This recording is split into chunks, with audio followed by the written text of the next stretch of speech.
Hello, Gelato Familia. It is George, the Disney Italiano, with my very good friend, theme park conductor. We are back with another live, and honestly, it doesn't even feel like we left. And why I say that is yesterday we got done doing what I like to call the 11th hour uh, live stream marathon for both channels of Hollow Gelato and Theme Park Conductor, which it was a phenomenal live. It went off without a hitch, no technical issues or what have you. So we both kind of thought that we would take a little break today, kind of recover from yesterday. Is that the case? Nope. No. We're back. Disney had other plans for us today because there is a plethora of news we're going to get into today. But before I do, I have to bring on Mr. Theme Park Conductor, who is literally become my partner in crime. I know he has a partner in crime of Tommy Toon, but now he has two partners in crime of that we've been like covering all the breaking news and discussing things around the theme parks, whether it's Disney, Universal, what have you. But Conductor, welcome back in as usual. And if you want to say hello to everyone and let them know where they could find you. Absolutely.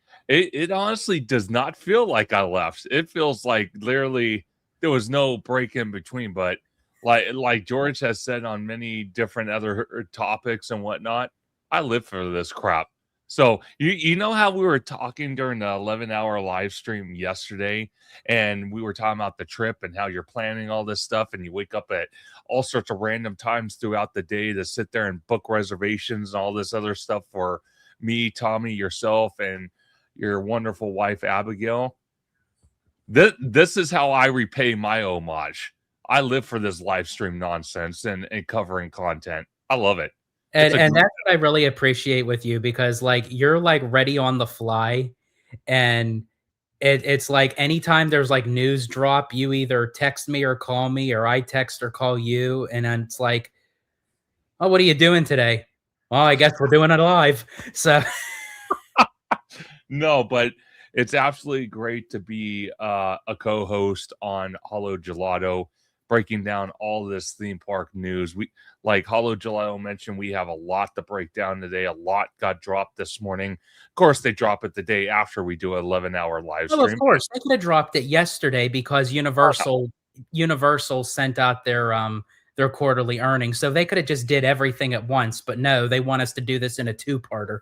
So it's all right. I live for it anyway. But like George says, I'm Theme Park Conductor. You could find me on YouTube and Blue Sky at Theme Park Conductor, on Instagram at theme_park_conductor, on X at Theme Conductor, TikTok at Theme Park Conductor 1, and every Sunday at 5 or 7 p.m. for Conductor Sunday live stream, where we have amazing guests like the one and only Hollow Gelato with a spicy Italian info and his off the fly comments, which are just well known. And then we have Orange Grove 55, Tommy Toon World, and this coming Sunday, literally 2 days from now at 6 p.m. Pacific Standard Time, I will have on my channel for the very first time the man, the myth, the modern day Walt Disney himself, Mr. Hey Bricky, will be on the channel with me, Tommy Toon World, and Orange Grove 55. Will break down, talk about all the information that me and Tommy need to kind of navigate the Magic Kingdom and Universal Orlando. Can't wait to have them. And I know George, we're going to have a special guest on his show, but I'm going to let him tell everybody here what guest that might be and what we're going to be talking about with him.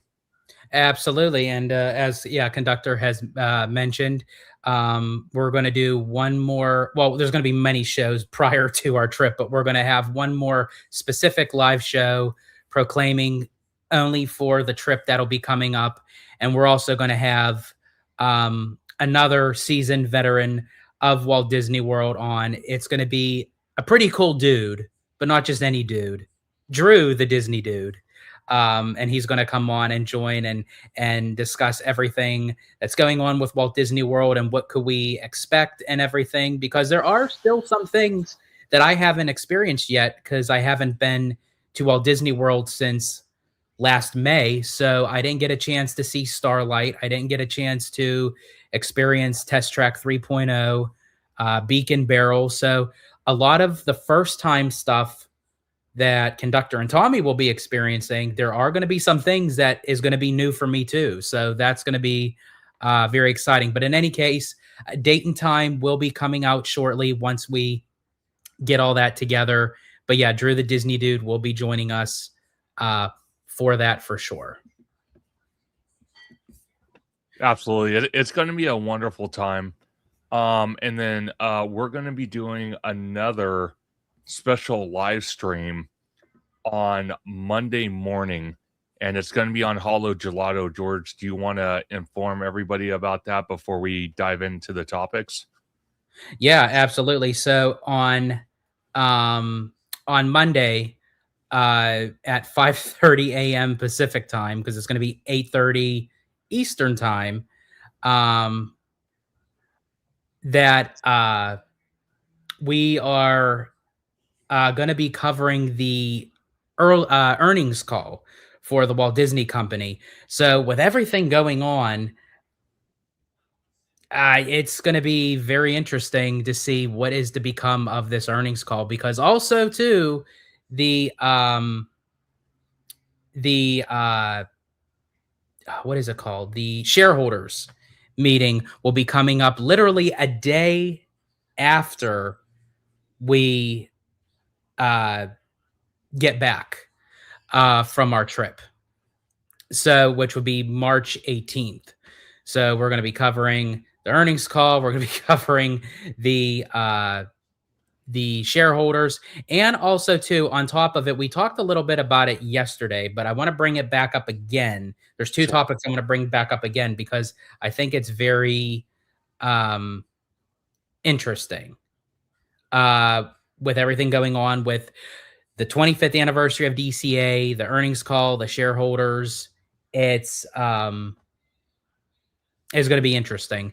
But I'll get into those topics in a little bit. But this is really what we're going to... Well, actually, first, let me... Give me 1 second here, folks. I'm so sorry. No worries. And I want to give a big shout out to John, who was in our live stream. Pretty much, I think it was about 10 hours he was in our live stream yesterday. So big shout out to John in the chat. Big shout out to Giant Peter's Adventure.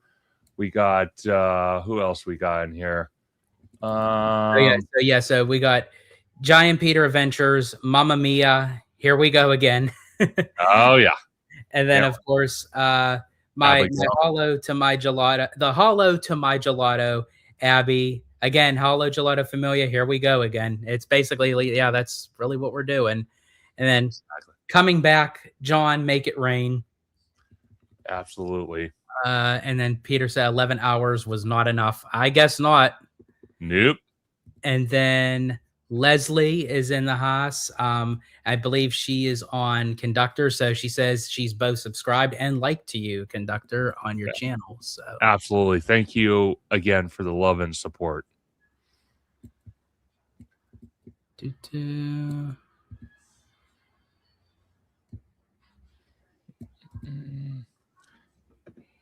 Then we got, I do, forgive me if I'm not pronouncing this correctly, Hecog.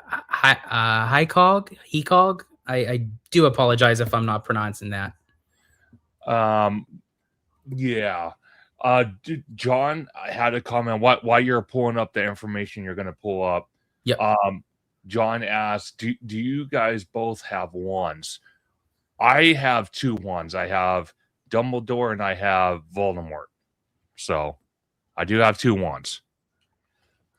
Yeah, no, actually, well, no, I had a wand, but I gave it to my son years ago. So I passed the wand down. I was de-wand. So and he says that's legit. Um, oh, let's see. Will you guys be taking the Brightline train to the parks? No, we will not be taking the Brightline train to the parks. We're probably just going to do just a basic Uber from the airport, because once we're there, we're going to be staying in the Disney bubble and we're staying on property. So then we just get the complimentary Disney um, uh, Disney transportation.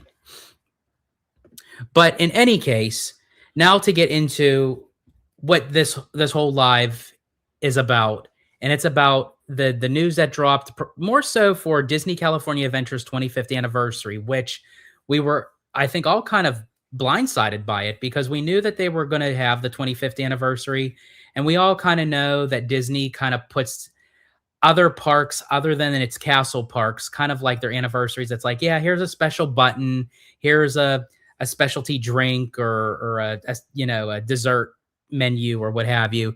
But I have to say they kind of, which they are having that, but I feel like they're doing a little bit more with DCA, which I'm very surprised at that. But I'm going to share my screen, and this is compliments of Jack from DSMY Newscast.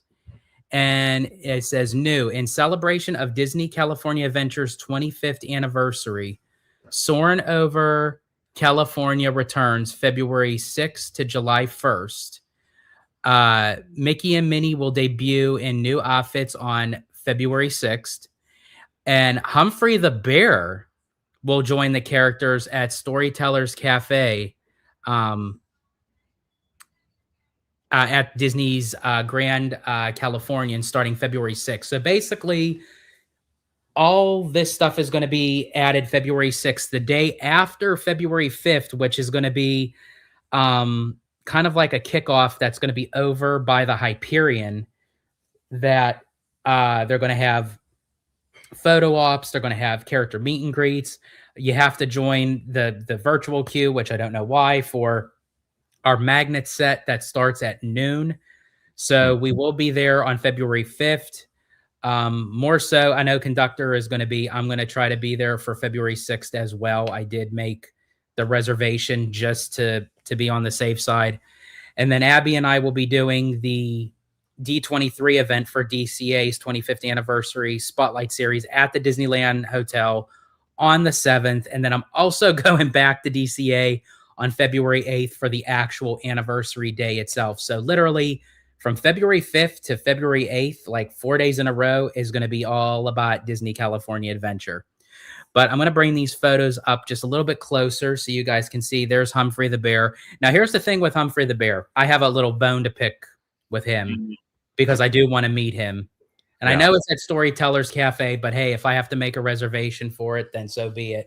I really should try to make a reservation for it. Because I don't know if it's during, like, if it's like, if he's going to be walking around for like lunch or something, or if he's just going to be in there. I'm not sure. Like, I think it says join the characters at Storytellers Cafe. Okay, so I think you have to have a reservation for Storytellers, and he's going to be walking around. But in any case, I do want to meet him because I'm literally going to ask him. I'm going to say, I'm a huge fan of yours.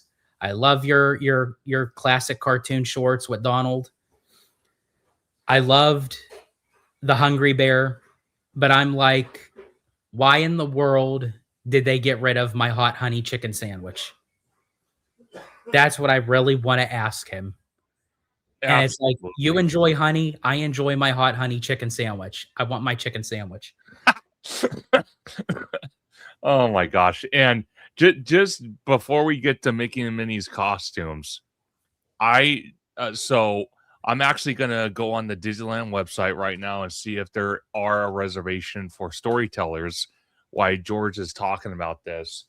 And if we're able to get in on February the 6th, I will be holding George's phone and he'll be mic'd up when he asks Humphrey the Bear that question. So stay tuned for that, because that's going to be a loud conversation. And John Make It Rain, is Humphrey the new bear? He is new as a costume character, but actually Humphrey's been around, I believe, since the 1940s with the classic Donald Duck cartoons. And one of my favorite shorts is called Rugged Bear. So if anyone after our live, of course, definitely look up Rugged Bear, Donald Duck cartoon with Humphrey. It's absolutely hilarious. It's one of my favorite Disney shorts. And then we have Michael Snuffer in the house. Welcome in, Michael. Love California Adventure. I do too. I think honestly, it's a park that it's not Disneyland, but it's not supposed to be Disneyland. It's its own beast. And I know it has a lot of work that needs to be done, but it's getting there. And I think actually it stands the test of time of how the park is moving forward. And I think it's progressing nicely. And then we have Mademoiselle in the house. You're live again? Yes, we are. Yes, we are. We are live again. Oh my gosh. Okay, so just real quick, go ahead and read Peter's comment, and then I have just what I say, Disney's Land is the best. Hey, that's the GOAT. Hey, I think Peter even mentioned he says Disney was like that Italiano guy and that Choo Choo were not live long enough. Let's drop some news. That literally was Disney. They were like, it's 11 hours. They could do another 1 or 2 hours. Why not? Let's throw them exactly. So before we get to these costume characters, George, if you want to do storytellers, because I put in party size for 3. What time would you want to do? Breakfast or lunch? And that is for storytellers. Is that for the 6th? Yep. If we could, let's shoot for lunch. So we have 11:10, 11:20, 11:30, 11:50, 12:10, 12:20, 12:30, 12:50. Let's do 12:50. Okay. Because that way we can be in the park for a little bit and deal with all that chaos, which we're going to explain why there's going to be chaos in that park in the park that day, folks. It's going to be a doozy. Yes, let's do 12:50. Gotcha. I'm locking it in right now. So, see, I just want to clarify something. Even during a live, look, we're making plans while we're actually on a live. So, believe me, we don't give up. No way. Nope, we don't. We are very persistent, and we have the tenacity to just keep on going. Exactly. We always move forward, as Mr. Walt Disney always says. John Make It Rain asked, do they do raffles at D23? As far as for raffles for tickets, no, but they do this kind of thing where they send you a link for everyone who has tickets. It's like a raffle to see if you can get a guaranteed seat in some of the presentations and panels. I was lucky enough to get a few of them during the raffle. And one of them was the tribute presentation of Richard Sherman, because it was at the time when he passed away and Disney wasn't prepared for it. So they did that presentation on the fly. So I was lucky enough to get that one. So yeah, so they kind of do a raffle, but then they don't have a raffle. Exactly. If that makes sense. So then we have here Mickey and Minnie. They are sporting their new outfits. I'm assuming they're going to have it through. It says it starts on February 6th. So I don't know how long they're going to have them in these outfits, but it's to pay tribute to Disney California Adventure. And I actually, it kind of gives me like the Disney 70th, which I'm okay with, because I think when DCA started as the 1.0, they kind of had like these like retro colors. And I love how they have like the sun on their shirts to kind of pay tribute to that god-awful sun that was in like the very beginning of the park when you walked in. Yeah, it never worked correctly. Yeah, it never worked, but I'm glad that they find a new use for it. So it goes well with their costumes. Absolutely. And then Soaring Over California returns February 6th to July 1st. Now, this is going to be very interesting, and this is going to be very unique. On February 5th, Abby and I just recently went on Soarin', and I have to say I was very disappointed with the outcome. Because when we went on it, we had the third row, and anyone knows who's been on Soarin', the third row is the worst because the way that the ride system is, you have 3 tiers. You have the first rows, the second rows, and the third rows. Well, if you're in the second or the third row, you see other people's feet dangling in front of you, that's in front of you. And again, you have it for the second and the third. But if you're in the third row, it's even worse because you're lower to the ground and you see the outline of the screen. So it definitely like takes away from the peripheral vision of like what you really should be looking at. So I really wish that they would update some stuff of that with Soarin', hopefully in time. But in any case, Abby and I just recently went on it. And then also too, where I was sitting, the smellitzers was not working. I could not smell the fresh cut grass of Africa. I couldn't smell the eucalyptus of India. I couldn't smell the suntan lotion of Fiji. I couldn't smell anything. So that actually took away from the experience. But in any case, I definitely want to go on Soarin' one more time on February 5th because I want to ride it as Soarin' Around the World. And then February 6th, I want to ride it again for Soarin' Over California. And then when it ends on the last day of July 1st, it's going to go from Soarin' Over California, but it's not going to go back to Soarin' Over America. It's going to Soarin' Over the World. It's going to go into Soarin' Across America for the country's 250th anniversary. So it's going to be very interesting that it's going to have 3 different variations of the ride, one after the other. Absolutely. And to kind of piggyback off that a little bit as well, I've been in Soarin' as well, where the smell sensors haven't worked, or some of the sensors, I don't know if, because I'm sure they have to be cleaned once in a while because they get all weird and funky and all that stuff. But I remember riding it one time. This was in the last couple years, and it was during Food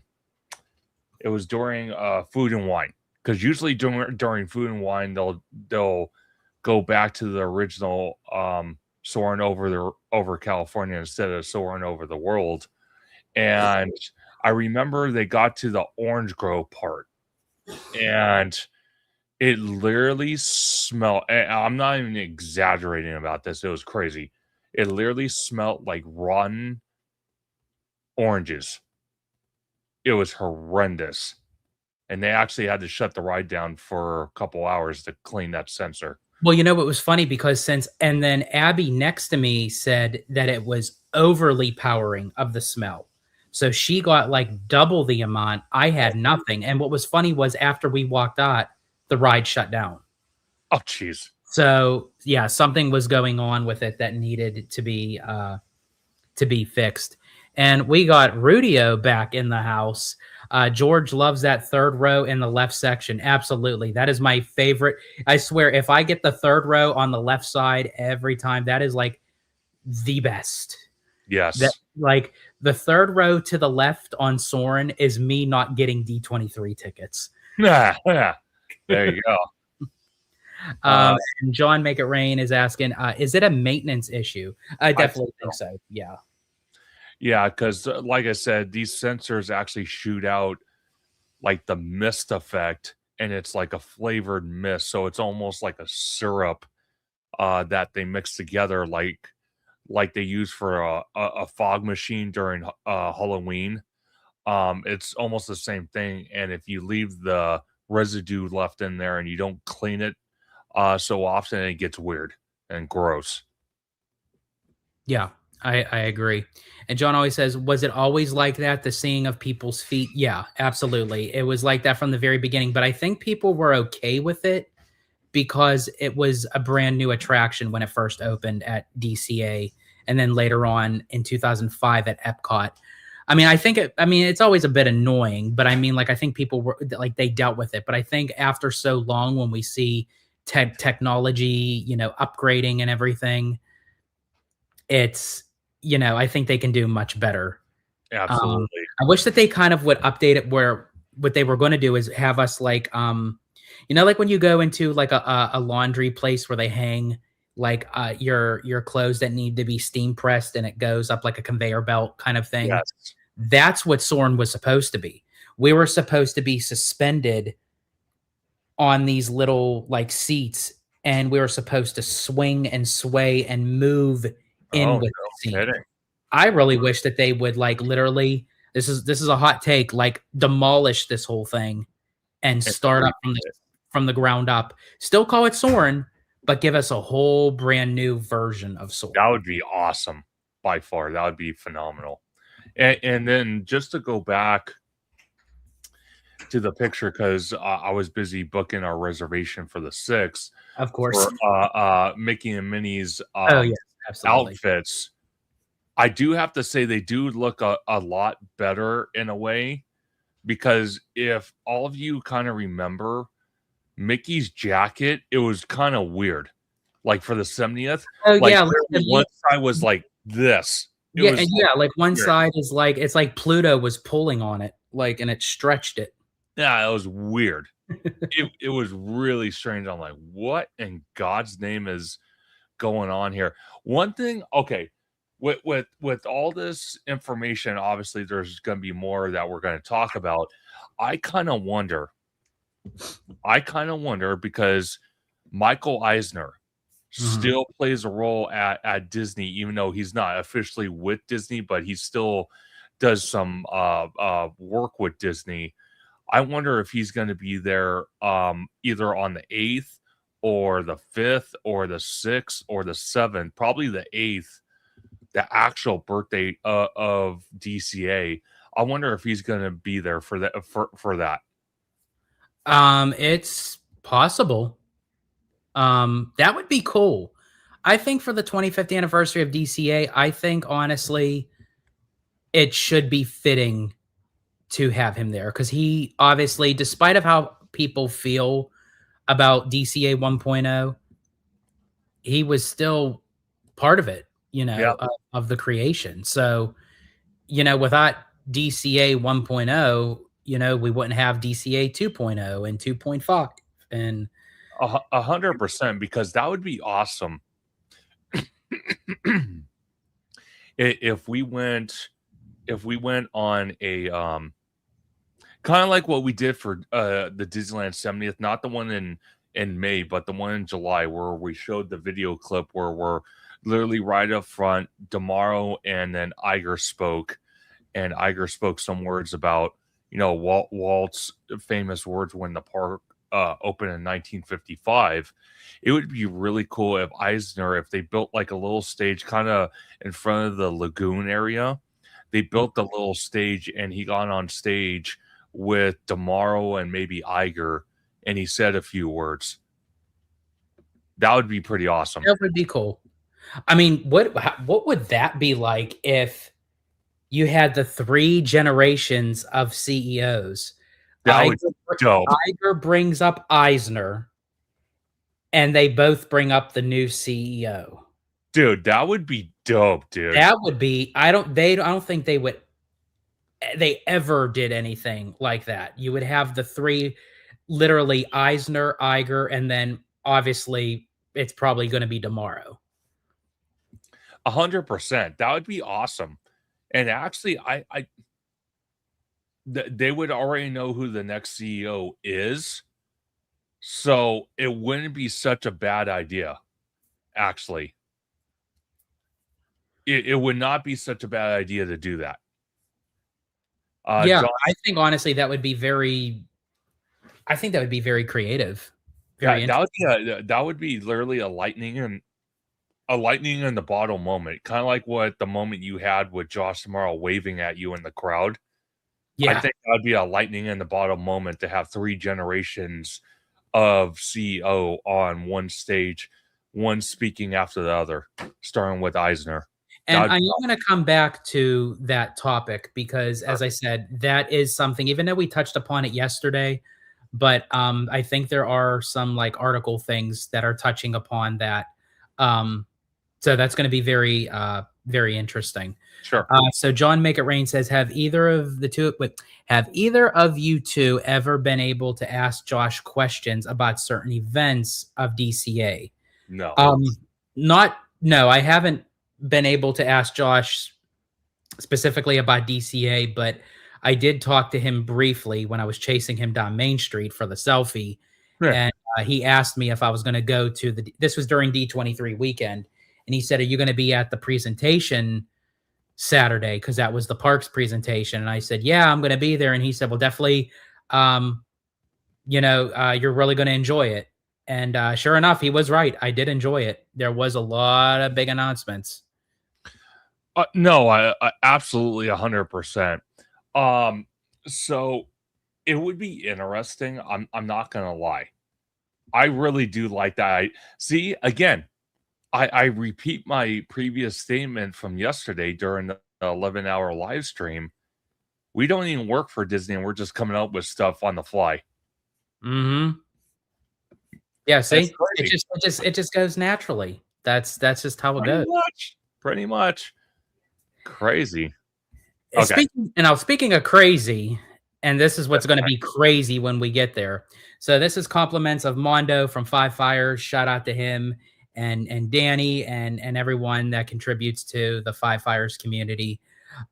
He says, wow, new 25th anniversary DCA bucket coming February 6th. And I'm going to bring this up a little closer. So it's a new popcorn bucket that, why won't it go? Maybe that's just how it goes. Oh, never mind. It's a new popcorn bucket that's designed to look like the Sun Wheel, aka Mickey's Fun Wheel, aka Pixar Palaron. Okay, so here's the thing. I'm very picky when it comes to these popcorn buckets and sippers and everything. But I have to tell you, I definitely have to try to get my hands on one of these. 100%. It's interesting you mentioned that because a good friend of ours, Tommy Toon World. Oh yeah, king of the popcorn buckets. King of the popcorn. This guy loves popcorn buckets, but he texts me. He's like, dude. First of all, because I put the post out this morning, he's like, can I collab with you on that? I'm like, okay, yeah, sure. So I edited it real quick. I added him on there. And then he's all like, are you going on the 6th? I'm like, yeah, I'm planning on it. He's all like, you got to get me a popcorn bucket. I'm like, oh, hell yeah, I'm going to do it. But they actually said, and George is right. You know, I'm kind of picky with popcorn buckets too, because they could be, you know, if you collect enough of them, it's hard to display them. It's hard to store them. But the fact that this specific popcorn bucket has unique elements to it.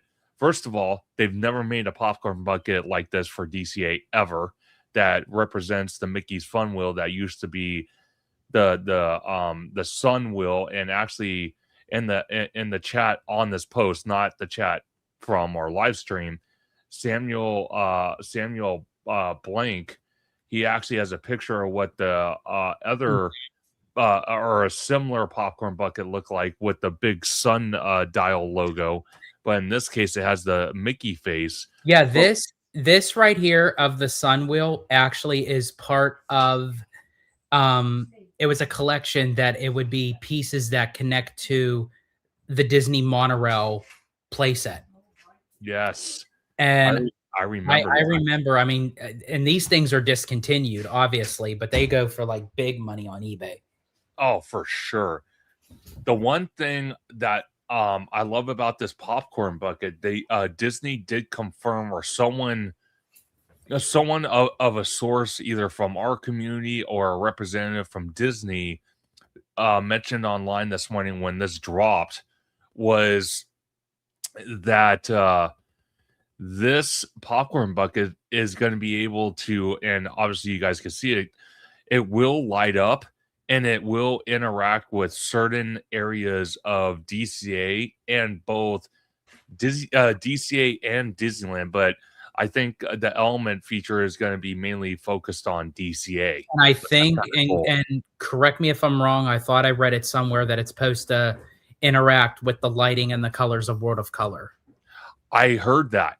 I Yeah. saw that post a couple hours ago. So that's pretty cool. So the fact that they put that much technology into this popcorn bucket, knowing that people are going to buy this thing.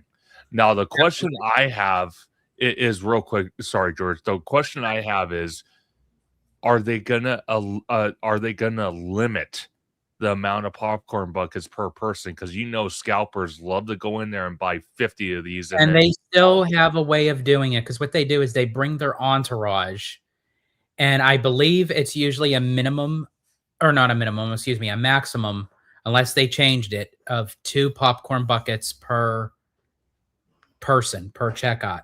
But I think what a lot of people do is they bring their entourage and they go into different locations and they all stand in line and they all buy 2 each. So if you have a group of 8 people, they're walking away with 16 popcorn buckets. crazy. And I again, I'm buying one for Tommy. He really wants one, so I'm gonna definitely do that for him. Um, so, but this thing looks awesome. I cannot wait to get my hands on this thing. And I And love the color scheme of the popcorn bucket too, because it gives off like the 25th anniversary color vibes. it does. It really does. And welcome in MH Reels. I don't think we've had him in before, so welcome Yeah, in. welcome in. Now, aside from the popcorn bucket, there's also going to be other offerings and things going around DCA during this time. And this is from forgive me if I'm not pronouncing this correctly. Sasaki Time. DCA 25th anniversary merchandise available February 6th. Hashtag DCA 2020. Sorry, DCA 25. So here are 2 people sporting a DCA 25th anniversary hoodie, which kind of looks like, I don't know, it kind of has like an iridescent like shine to it. Yes. So if that is the case, that's pretty cool. So you have a throw over hoodie, which is in black, which I really like. I do love the t-shirt too. The only problem is I wish it was in a darker color. I hate light colors because when it's hot and the sun is out and you're walking around and you're the hustle and bustling, I'm sorry, I'm just going to come right out and say it. Sweat shows with a light shirt. It does. It really honestly does. I do like the designs of both. Yes. And again, I'm kind of feeling they're just giving us the general design of what they're going to look like, but they might have more colors. The one thing I would say though, I really like the design of what the girl's wearing.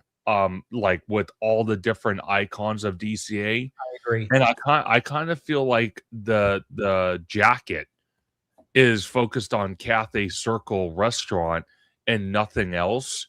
I kind of wish they would have taken the logo off the shirt and put it on the jacket to kind of represent all elements of DCA. I think honestly, because here's the thing, I understand why they have 2 different logos for 2 different reasons, because they wanted something subtle and they wanted something for a full representation. I really wish that they kind of did the best of both worlds, where you can have each design on each of the clothing. So you could have like the hoodie either have this or this, and the t-shirt you could have this or this. I think Like they should have done that.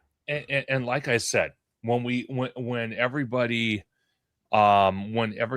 gets to the stores once DCA opens, they might have more colors, more designs, more more clothing options. I think they're just trying to give us a taste of what they're coming out with their clothing line, which I love.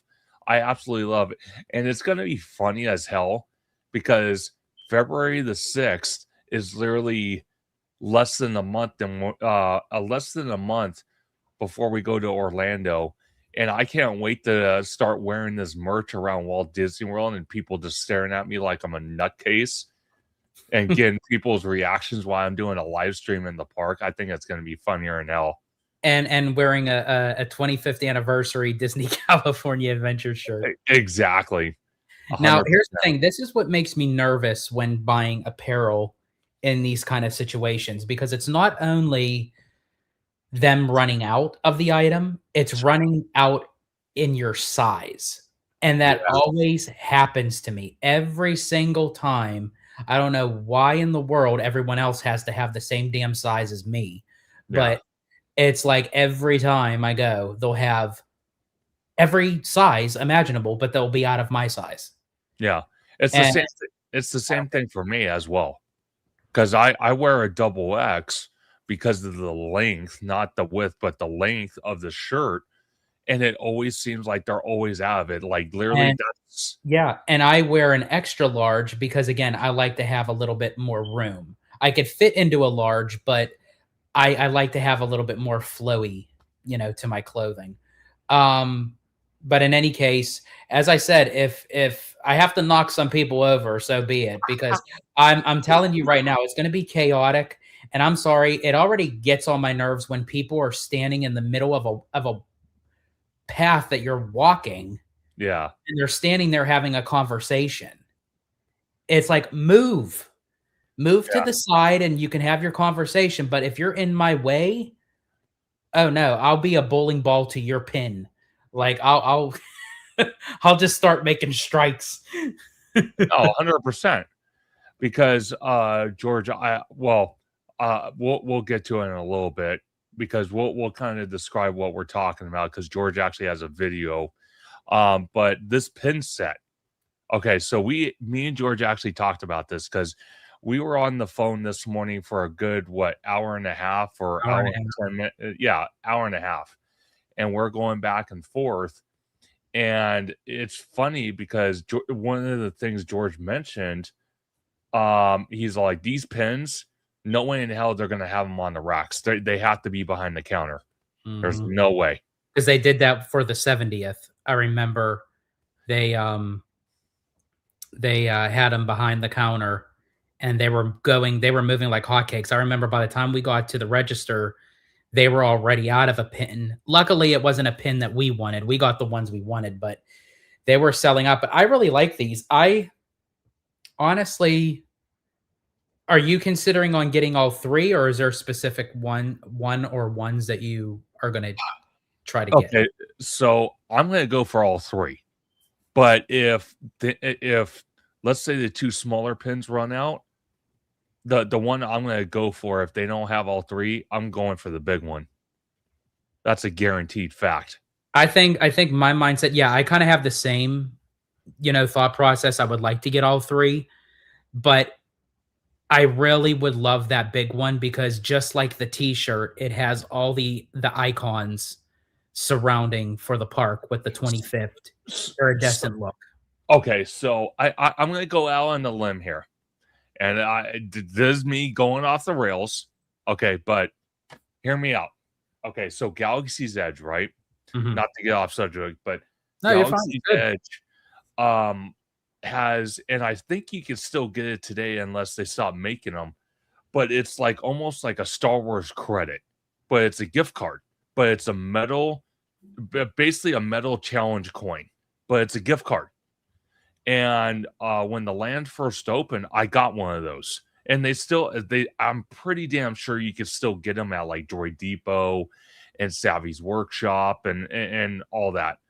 And what's interesting about it, it looks like a Star Wars credit, but it feels and it's weighted like a challenge coin.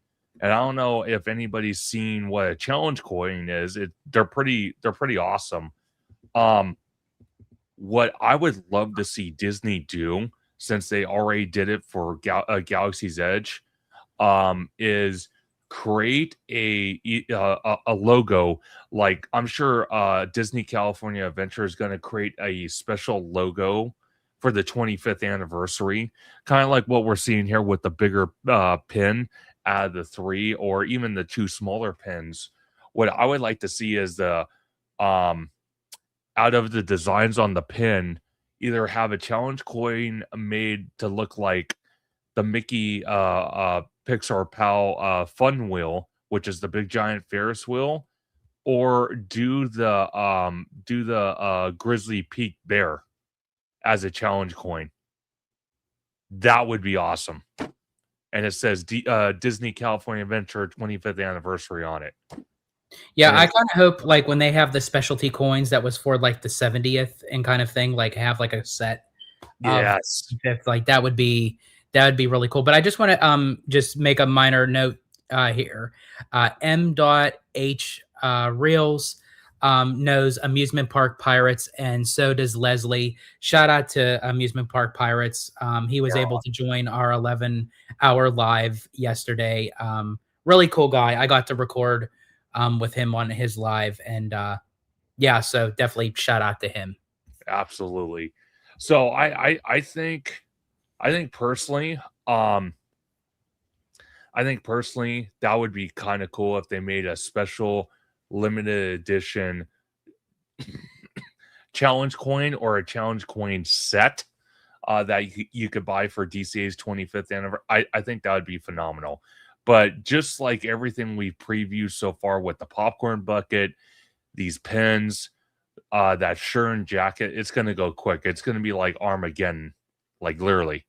Oh yeah, I remember what I said to you on the phone this morning. Like literally, as soon as the park opens, they start letting people in, but they don't like have the attractions open yet. They just have people kind of stationed in the areas of where they're going to go. And I know for a fact they're going to start lining people up in front of the store, and that line is going to that's going to be crazy, because it's not even just the fact of standing in a line. Yeah. It's once you get in the store, it is like so chaotic. And I have to I'll be bringing up the video soon. Hopefully it's in that video of what it looks like. It was during the 70th, and I have a funny feeling. And my palms are sweating just thinking about it, because I had Abby at that time. I don't know if I'm going to have her, because see, here's the thing. She's small and tiny, and like she can move, like she could squeeze through people. So it's like, like she like can like maneuver in a way, and I'm like, I don't have that ability, Oh my and gosh. this is going to be interesting. Yeah. This is going to be fun. This is going to be fun. But So we have Mouseword Bound in the house. Welcome in. Mouseword Bound also joined us yesterday during the live, and we have a lot of people in here that joined us for the 11-hour live. Like that's phenomenal, and thank you all so much for joining us again today. But yeah, Peter, she's like Ant-Man. That's literally, yeah, 100%. she can go small and big at the same time. Oh my gosh. Let's see. So aside from the pins and then the popcorn buckets, there is other stuff that is coming to DCA. I'm gonna try to find it, because I mean it was like posted all over the place this morning. It was like, okay, so while you're pulling that up, I'm going to bring up to everyone's attention as well that I'm going to say for the popcorn bucket, let's start with that. mhm. And I want to give a big shout out again to MH Reels. He just said I'm sharing your guys' live on my Discord, so definitely I definitely appreciate and love the support. Thank you so much for watching this live stream and sharing Thank you it so out. much. We greatly appreciate it. I want to. Oh, really quick, conductor. Before hold your thought. There was other thing when we showed the apparel. There was one other thing I forgot. The girl was also wearing a 25th anniversary hat. Yes. So it'd probably be a snapback or a drawstring. It wouldn't be a fitted hat. I think fitted hats are too expensive for the company to mass produce, even though I like fitted hats. Yeah, I do Uh, too. but I want to ask everybody in the chat right now that Mickey Mickey Pixar Pal Around Ferris wheel popcorn bucket. I want to ask everybody in the chat and even George himself, how much do you guys think that popcorn bucket's going to be? Honestly, what they really should have done was in honor of the 25th anniversary, make it $25. Hey, see, that's what I mean. George, I swear, me and George, it's crazy because we think of things like on the fly, and it's like, boom, idea right there. And we didn't even have to think about it. We just spit it out. It's just crazy. Mousebound 2 says $50. Ouchie. I hope it's not fit, but here's the thing, because it's a specialty popcorn bucket, I can see them going pretty high. I can actually, yeah.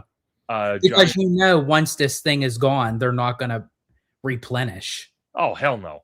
Giant Peter's Adventure says, give us the 2000s prices. Yeah, that ain't going to happen. I wish, Giant Peter. That would be phenomenal. That's a good idea.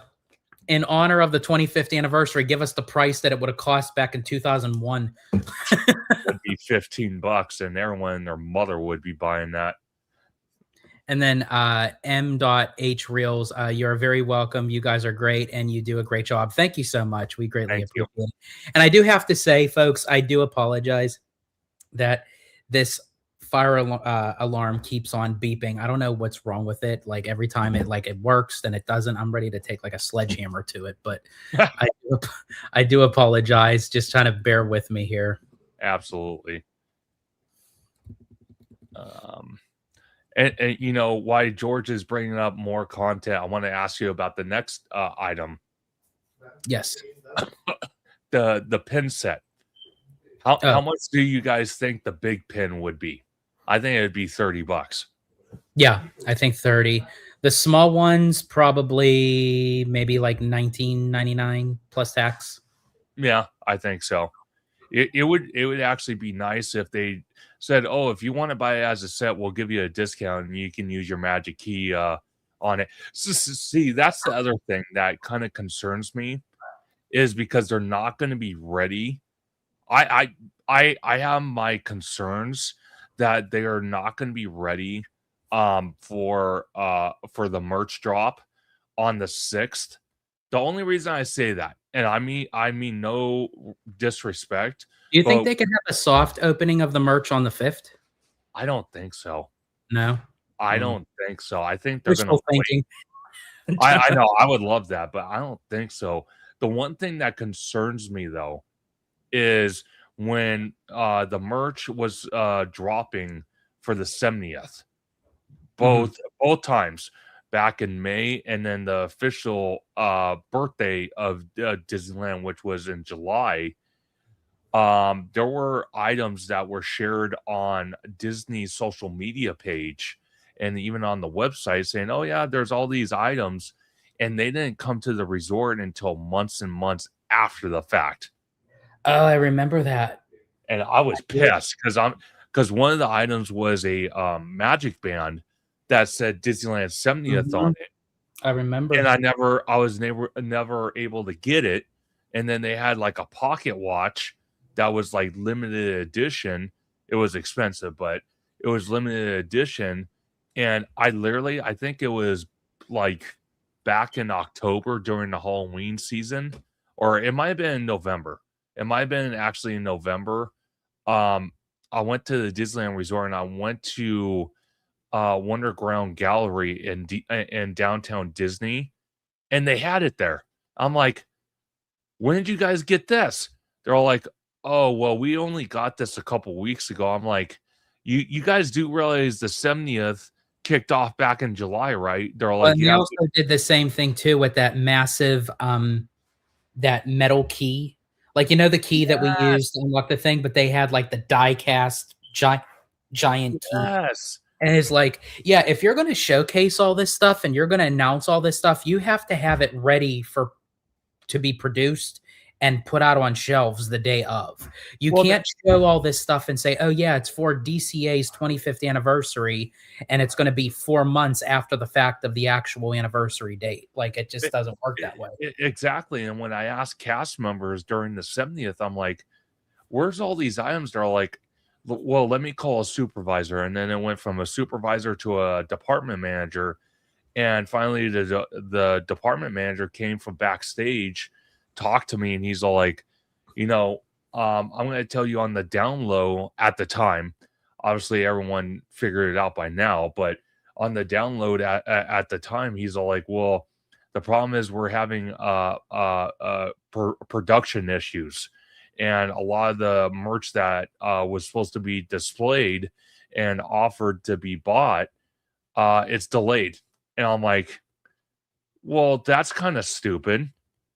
I was totally respectful of the guy, but I gave him my 2 cents, and I'm like, I think Walt Disney would be turning in his grave right now, knowing that you guys operate like this. Come on, man. He's like, I know. I'm like, okay, just so you know. And it makes me wonder, like when they say, we don't really know, we get told that day as well. So we find out when you guys do. Do you fully believe that? No. Or do you think they kind of do that to kind of cover their own butts? I think they do it to ease the tension. Yeah. Because if people asked about merch and they come out and say, oh, at some point in the conversation, it goes, well, how long have you guys known about this? And if they say, oh, yeah, 2 months ago, then it's like, well, if you've known 2 months ago, why didn't you guys put out a statement to let everyone else know? So I think like you said, they do it to cover their own butt. Yeah. Really. Maswar Bond's asking, how much was the Talking Mickey popcorn bucket for Disneyland 70? I want to say that was $39.99. I want to say it was either that or $29. I bought one. I didn't buy one for myself, but I bought, I think, 2 of them for Lucas Kim, but I can't remember how much it was. I want to say it was $29. I think you're right. Yeah. For some reason, $29.99 is like coming in my head with that. I think it was. And Peter says the pocket watch should have been 1950s prices. Hey, Peter's on a roll today. I love it. Yeah, there you go, man. You know what's interesting to me as well is what was it? It was, oh my gosh, it was an item that it was a lot of the merch. Okay, so this was the funny part. And it drove me nuts. It wasn't funny to me at the time, but now looking back, it was kind of funny. That a lot of the merch you couldn't use your Magic Key discount on, and it drove me nuts. And literally a week later, everyone's using their Magic Key discount to get discounts on the merch. I'm like, you guys suck. It's like they don't do it like the first day or the first couple days or the first week, but yeah, then they'll drop it because they know it's whatever is left out of inventory that they'll say, okay, yeah, you could use your Magic Key on it, but you know that people are going to pay outright for it without the Magic Key prices because they'd be afraid they're going to sell out. Yeah, 100%. They're very, very clever. They are very sly. Yeah, they try to be. So this is coming from WDW News Today. Disney California Adventure 25th anniversary cake shake coming soon. Oof. And here's a picture of it. It's basically, it's probably, I'm assuming, like a funfetti cake milkshake. And it looks like they have what's supposed to be, what is it? What is that supposed to be? Candles on top? I want to say candles, but I can't tell for sure. Yeah, no. So it looks like a piece of cake is sticking out of it. But I think you're right. Yeah, the way the icing looks, it looks like candles. It looks like candles. Yeah, I think you're right. It is a piece of cake. The cake shake is a confetti shake with strawberry icing, sprinkles, whipped topping, and a slice of cake.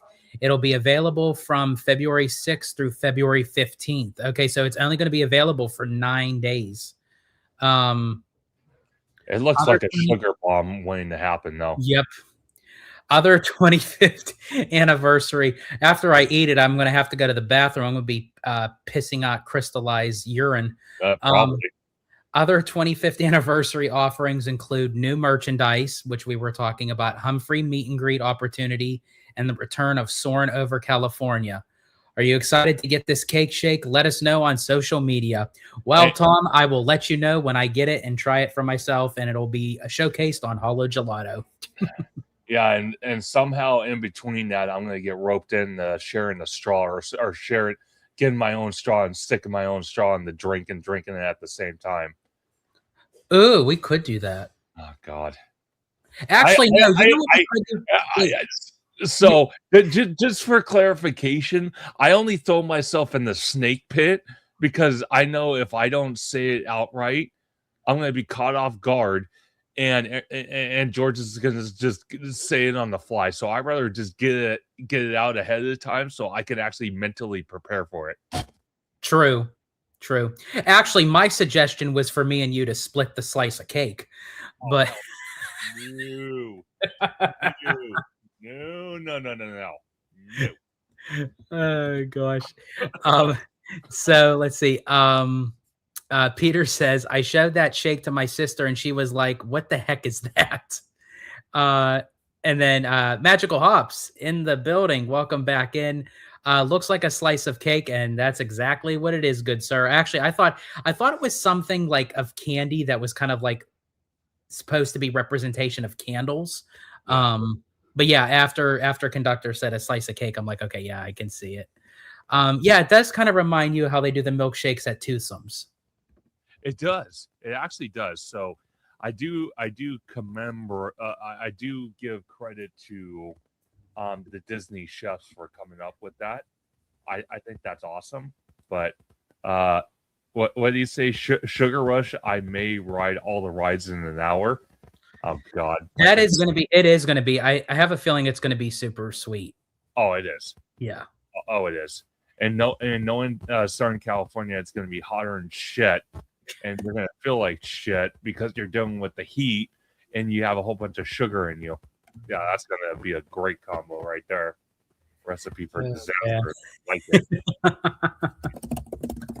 Let me see. There were another set of, I think, food. There was a couple other food things. For what? Let me see if I can find it because I think one was a someone showcased it earlier. I thought it was like a croissant. But I don't know. I only saw like one picture of it. I thought no one else. I don't think actually like reported on it. You know what? I'll Google it as well real quick. While you're talking about it. Yeah, because what it showcased, it kind of had like the same colors that they're using for like the milkshake and Mickey and Minnie's outfits, and they had like a coating on top of what looked like a croissant. Yeah. Okay. So that shake is actually going to be as smoothies. That's where that's going to be at. Oh man, that line is going to be out the wazoo. I have a feeling literally like that day is just going to be a day of lines. Yep. Not for the rides, for the merch, for the popcorn bucket, for the foods. That's 100% guaranteed. Okay. This was in downtown Disney though. George, let me send you this link. This is let me go here. I'm going to send it to your Instagram so you can pull it up. Okay. It's from Disney Park Blogs. Oh, okay. And Mouse Bond says, is anyone else excited about Humphrey? I know I am. Yes, I am. I'm actually really surprised that they decided to do a costume character for Humphrey. Absolutely. And then I'm going to step away for a quick second. I got to get something. Just to let you know, your mic's kind of going a little bit in and out. Is it? Yeah. Okay.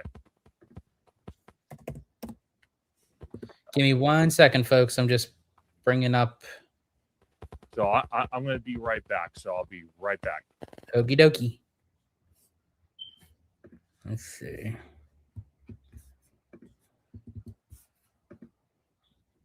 Oh, okay, so let me see if I can.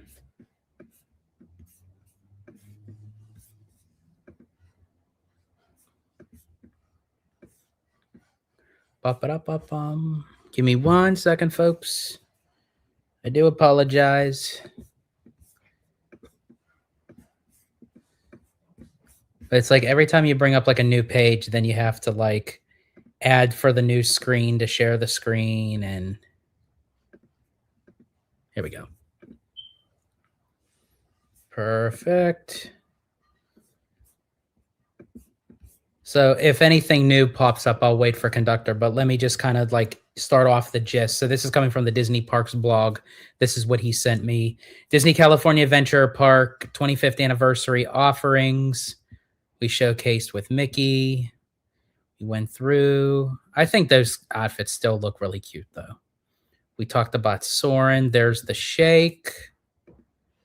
And we got the popcorn bucket.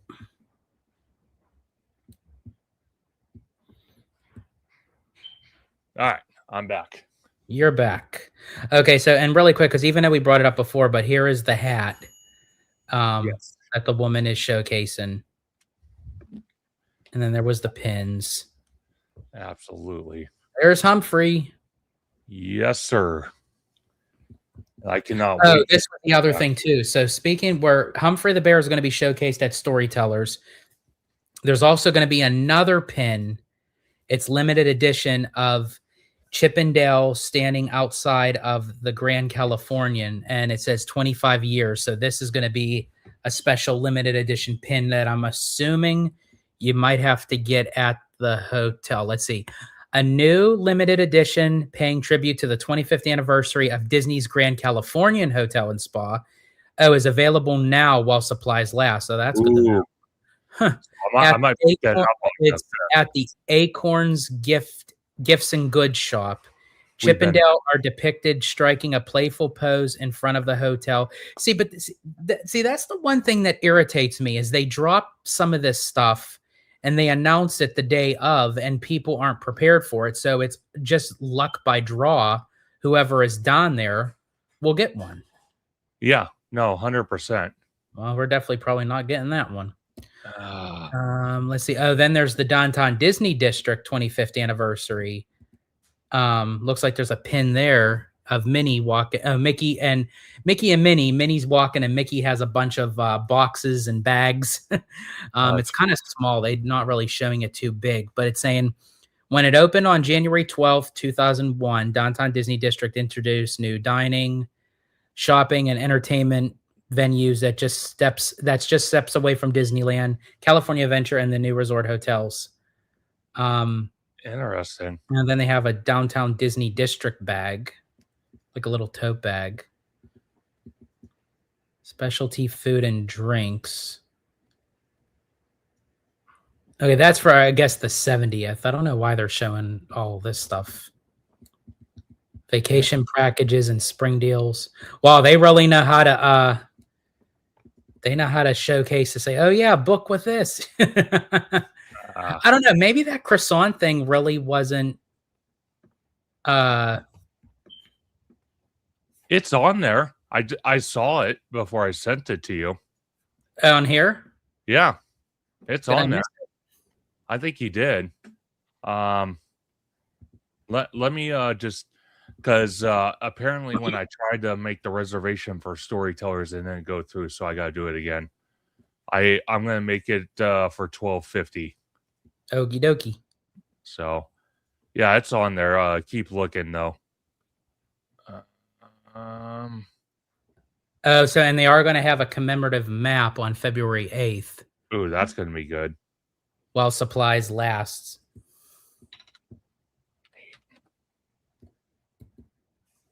Let's see. Okay, so swing by so the popcorn bucket, first of its kind bucket, is available for purchase beginning February 6th while supplies last at the following locations. So they're doing mobile order at Hollywood Lounge seasonal novelty release from the 6th to the 8th. Mobile order Boardwalk Pizza and Pasta seasonal novelty release February 6th to the 8th. Mobile order popcorn at Grizzly Peak Airfield. And then you can just get it. You could just pick it up at Fairfax Market, Mortimer's Market, or select popcorn and outdoor vending carts in California Adventure. I might try to do the mobile order and just secure one without standing in line. Like, because we could stand in line for the merch and I could get a mobile order, kind of like kill two birds with one stone kind of thing. Let me see if this will. It does play. I just don't know if the music is going to be copyrighted.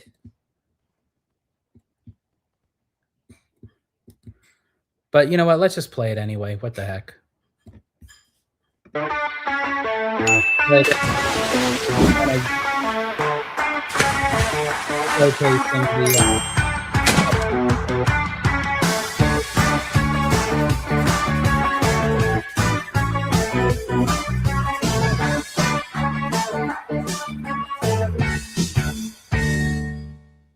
That's cool. I like how the gondolas swing.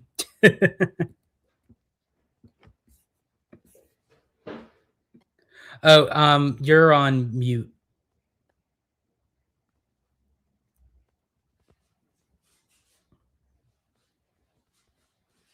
No, I still can't hear you.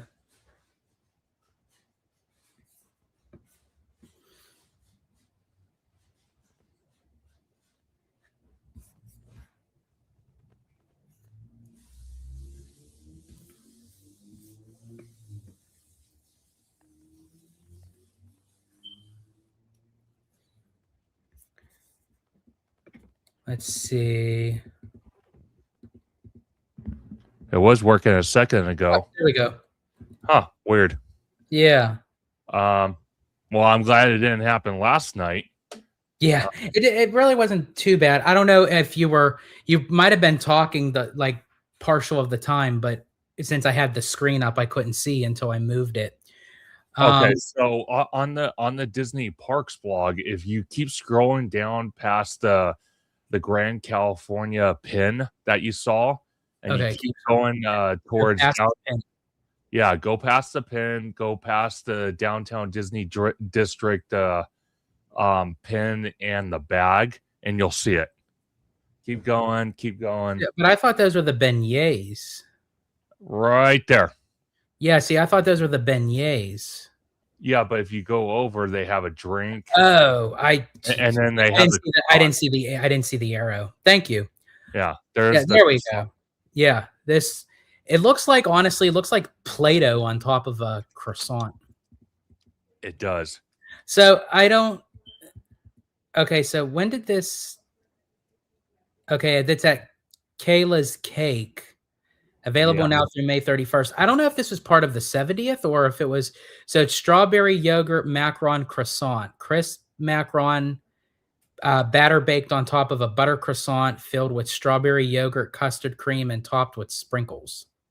So basically, it looks like Play-Doh, like George was saying. Yeah, basically. Oh, God. I don't know if I would eat that. I don't know. Yeah, it doesn't really look too. It looks weird. So I just want to confirm. Table for 3 at Storytellers, 12:50, February the 6th. We will be at Storytellers. Cool. Sweet. Thank you. Yeah, because I wanted to meet Humphrey, so they're probably going to be booking out too. I had to refresh the website a couple of times because it kept telling me every time was booked. So that croissant looks like something totally different. Yeah, it actually looks like something I ate and lost. Oh my gosh. See, here we go again. Says, I do wish Humphrey was a free roaming character though, but I'm really excited that he's coming to the Disneyland Resort.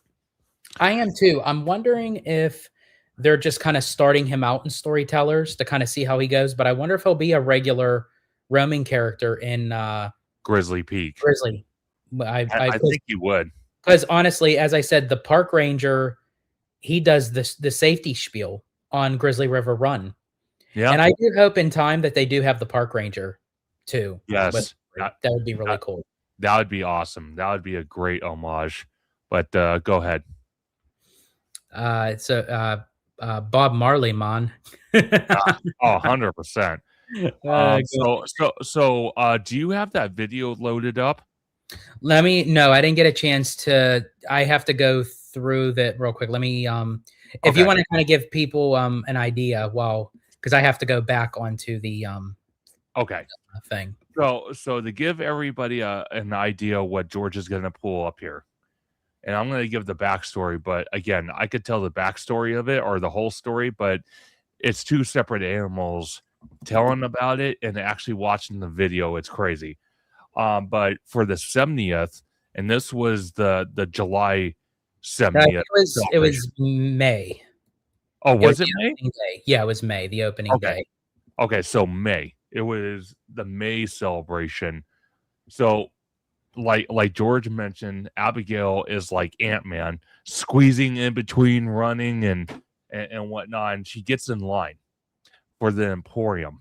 And the Emporium is one of the main stores on Main Street that has most of the 70th merch. And what we were trying to plan on, I don't know if everyone could see up here on my bureau. It's kind of hard to see because I have the lights on behind it. But it's that Disneyland 70th interactive key that when you do all the challenges around the park, the final key that's actually in the front right when you enter Disneyland gives you a special limited edition pin. I think there was 7 pins in total, and each key had a different pin, and we were trying to get this key because everyone was grabbing them. Like I mean when we finally got in there, because everyone was just going Armageddon, just grabbing stuff, and the key, I saw people grabbing like 3-4 of them at a time, and that key was, I think the key was like $60. So for people to grab like 3 or 4 of them was absolutely in bonkers. And then the shirts and all that, but you guys have seen it, whether I'm at the parks, or I wear it to work a lot, or I've worn it on these videos and live streams. The Disneyland 70th celebration really had, and I love it because I love George's shirt that he actually got at the Burbank studio of Walt Disney, at one of the studio stores there, which is WED Imagineering, which is what Walt's Imagineering team was called when they first started out. But mine, it's a really nice black polo shirt.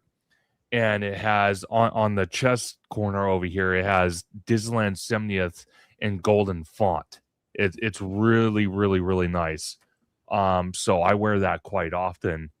But a lot of the merch, just people were just grabbing stuff left and right. You thought the world was ending. It was ridiculous. Oh, it was. It was crazy. And Damaro waving at George. He must have recognized him from D23. I mean, it's possible. I think honestly, he even knew who I was, because when I approached him, he kind of gave me this look, like while I was taking the selfie with him. He kind of looked like he knew who I was, because I'm for sure, honestly, all their publicists and all that, they watch all our channels and stuff. Oh, so. Yeah. But he was very nice and everything. But yeah, he waved. He took the time to wave. That was awesome. But I'm going to share my screen real quick. I'm not going to play the sound just in case of anything if it pops up, but just for the look.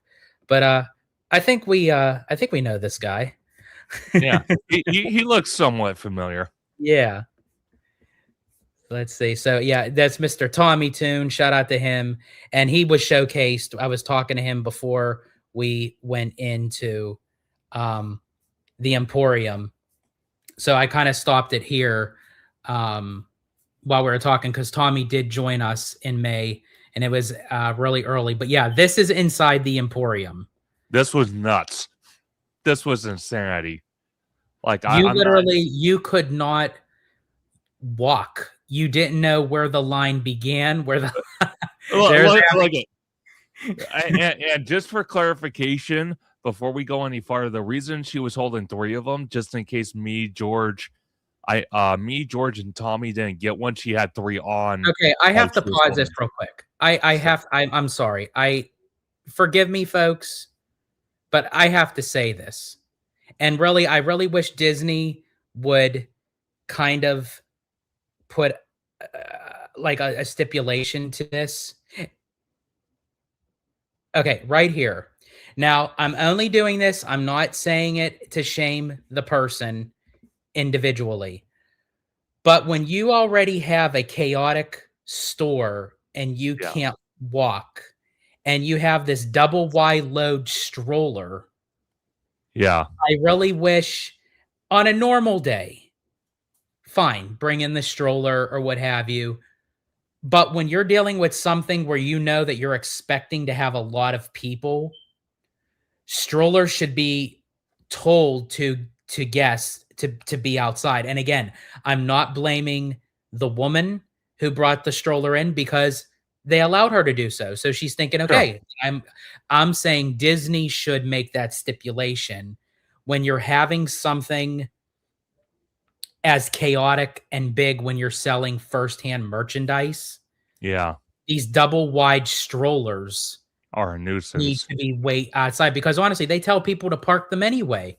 By Yeah. It's a Small World, by the Carousel, by in Adventureland and everything. So it's like, yeah, I just think when you're dealing with a whole lot of people, there's strollers are like you're getting your toes run over, you're getting your shins banged into, and it was like again, it was already like chaotic.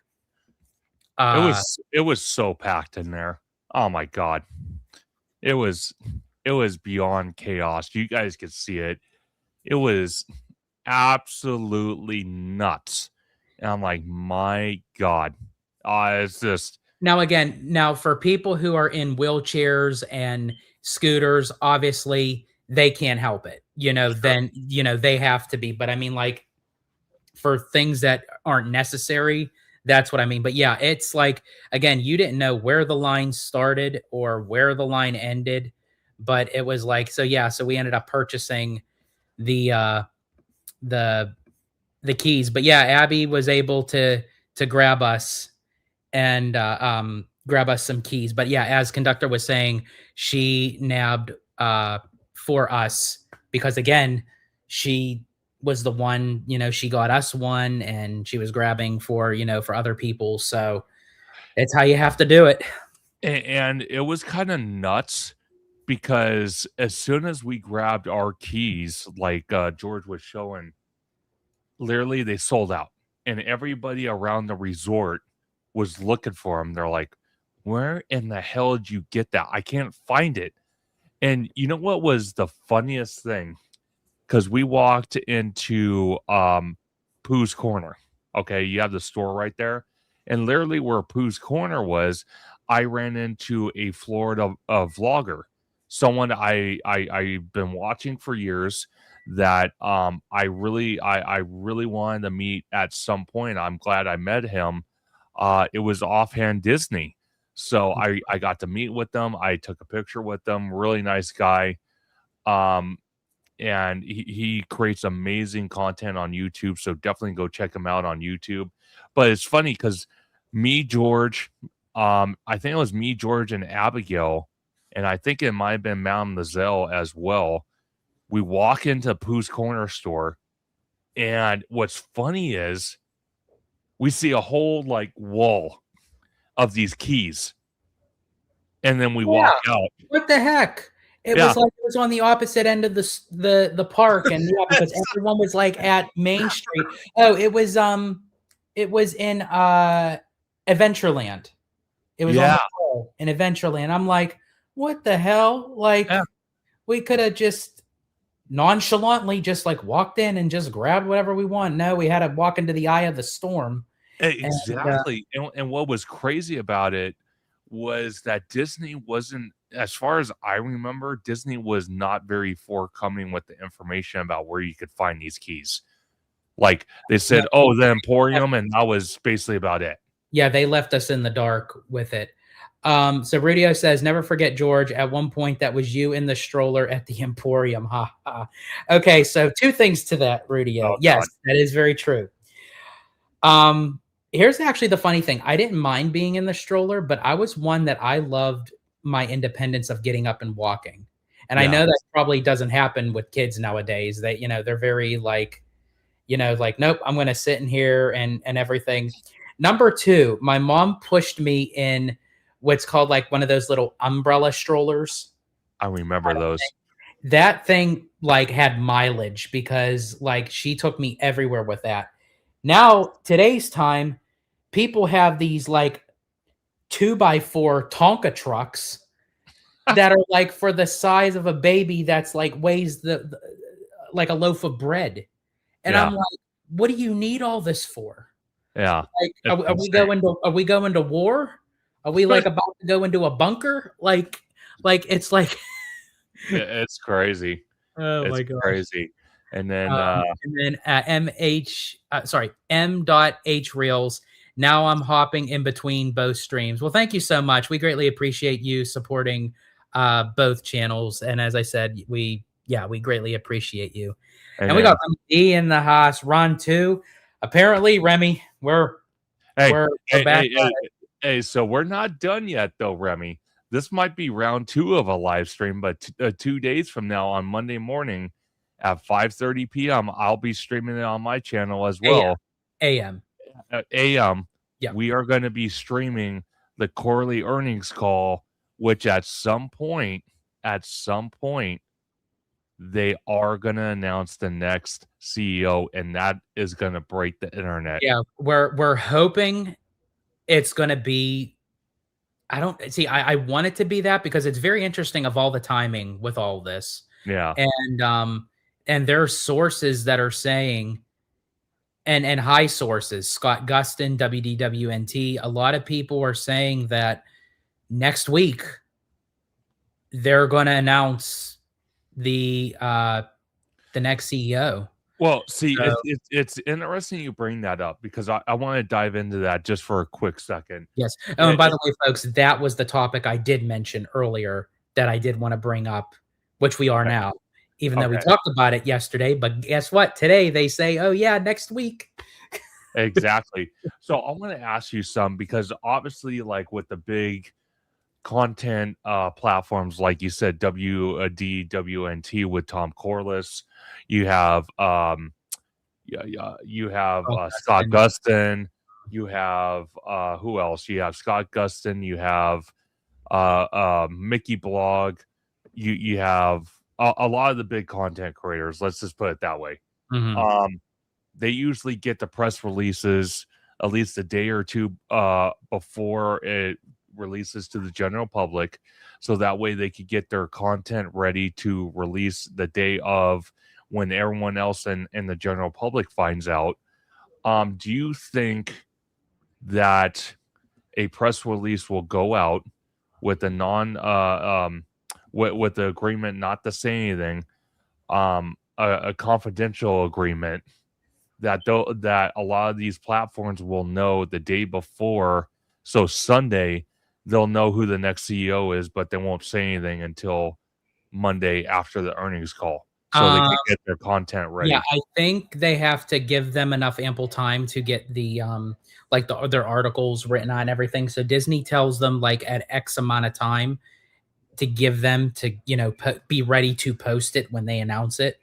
Yeah, so they'll definitely get like first access. Yeah, they'll get first access. They'll be tipped off by Disney. But I'm going to share my screen really quick. This is compliments to laughingplace.com. They do great work over there at Laughing Place. Definitely give them a follow and everything. And why the hell is this thing in my way? Get out of here. Bye. So let's see. So again, coming from laughingplace.com, Damaro or Walden, Disney's board of directors poised to select the company's new CEO next week. A new report indicates that the selection of Disney's next CEO, which has been heavily speculated upon, could come as early as next week. A new report from the New York Times indicate that the selection of the Walt Disney Company's next CEO could come next week. Okay, and of course, right now these are the two front runners, Dana Walden and Josh D'Amaro. What's happening? Disney's board of directors is expected to choose Bob Iger's successor as CEO in the next week, whose current contract as CEO comes to a close at the end of this year. The report gives special highlight to Disney Parks and Experiences chairman Josh D'Amaro, widely considered to be the frontrunner for CEO, asking if he can break Disney's succession curse. The other main candidate, according to New York Times, is Dana Walden, co-chairman of Disney Entertainment. Iger has reportedly solicited feedback on both Walden and D'Amaro for numerous these are like small words, from numerous executives who work directly under them, something he didn't do during the last failed CEO succession attempt. Previous reports indicated that movie studio head Alan Bergman and ESPN chairman Jimmy Pitaro may also be up for the role. I'm not too comfortable with that. No. However, this new New York Times report seems to put the focus squarely on Walden and D'Amaro. So this is what I think is going to happen. Okay. I think D'Amaro is going to be announced CEO. I think Dana Walden at that time, which she probably already knows by this point, I would have to guess she already knows if she was CEO or chosen as CEO or not. My only thing is, does Josh D'Amaro, if he's named CEO, kind of lends a lending hand to Dana Walden as kind of like a respect towards Bob Iger, and possibly D'Amaro creates or brings back the president role, and Dana Walden takes that president role as D'Amaro becomes the new CEO. Or we could just do this route. Surprise turn of events. Disney CEO George Falcoin. I call it Falcoin. Like, yeah, that's a run-on joke of Falcoin from The Dark Knight. The Italiano CEO and President Choo Choo, the presidential conductor. I love that. Are you kidding me? Oh my gosh. But MH, he also said we can call him that. That'll be like MH. Okay, gotcha. MH. I don't know how I feel about Josh D'Amaro. And honestly, a lot of people don't. Like, I mean, I still have my reservations with D'Amaro. I just think for like the lesser of two evils, so to speak, I just think, again, Dana, I'm for sure is very talented at what she does. Yeah. That's why I think, honestly, we need both.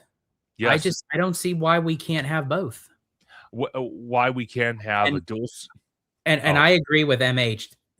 All these Disney executives, that is very worrisome because they have a little bit too much say so. Yeah, they do scare me. But like George says, the best of two evils, you have you could either go two routes with this. Either you have D'Amaro by himself as a CEO, or you have the dual CEO, or even a third option. I know two options I said, but the third option is, like I said, you can have D'Amaro as the CEO.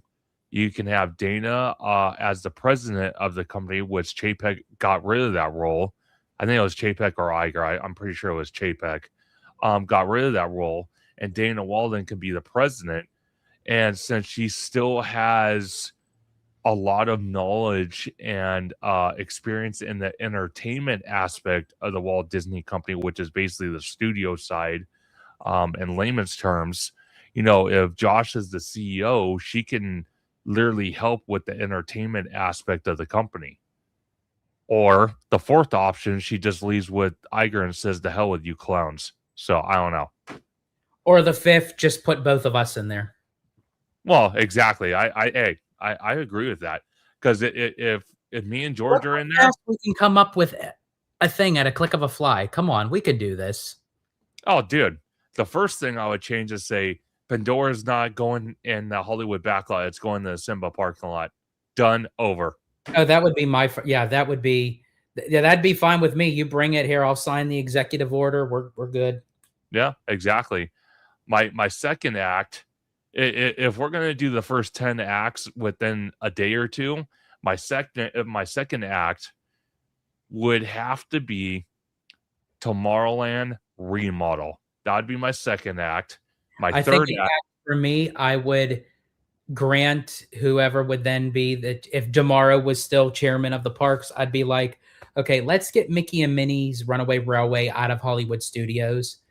Let's put it over Magic Kingdom.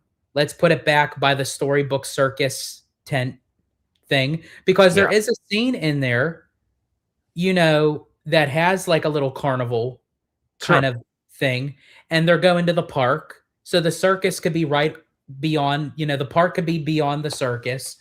It's, you know, it's around uh you know, with Mickey and Minnie and everything, and put back the Great Movie Ride Oh, 2.0. absolutely. 2.0, put back the Great Movie Ride, and then I also would bring back the original Magical Express. Yes.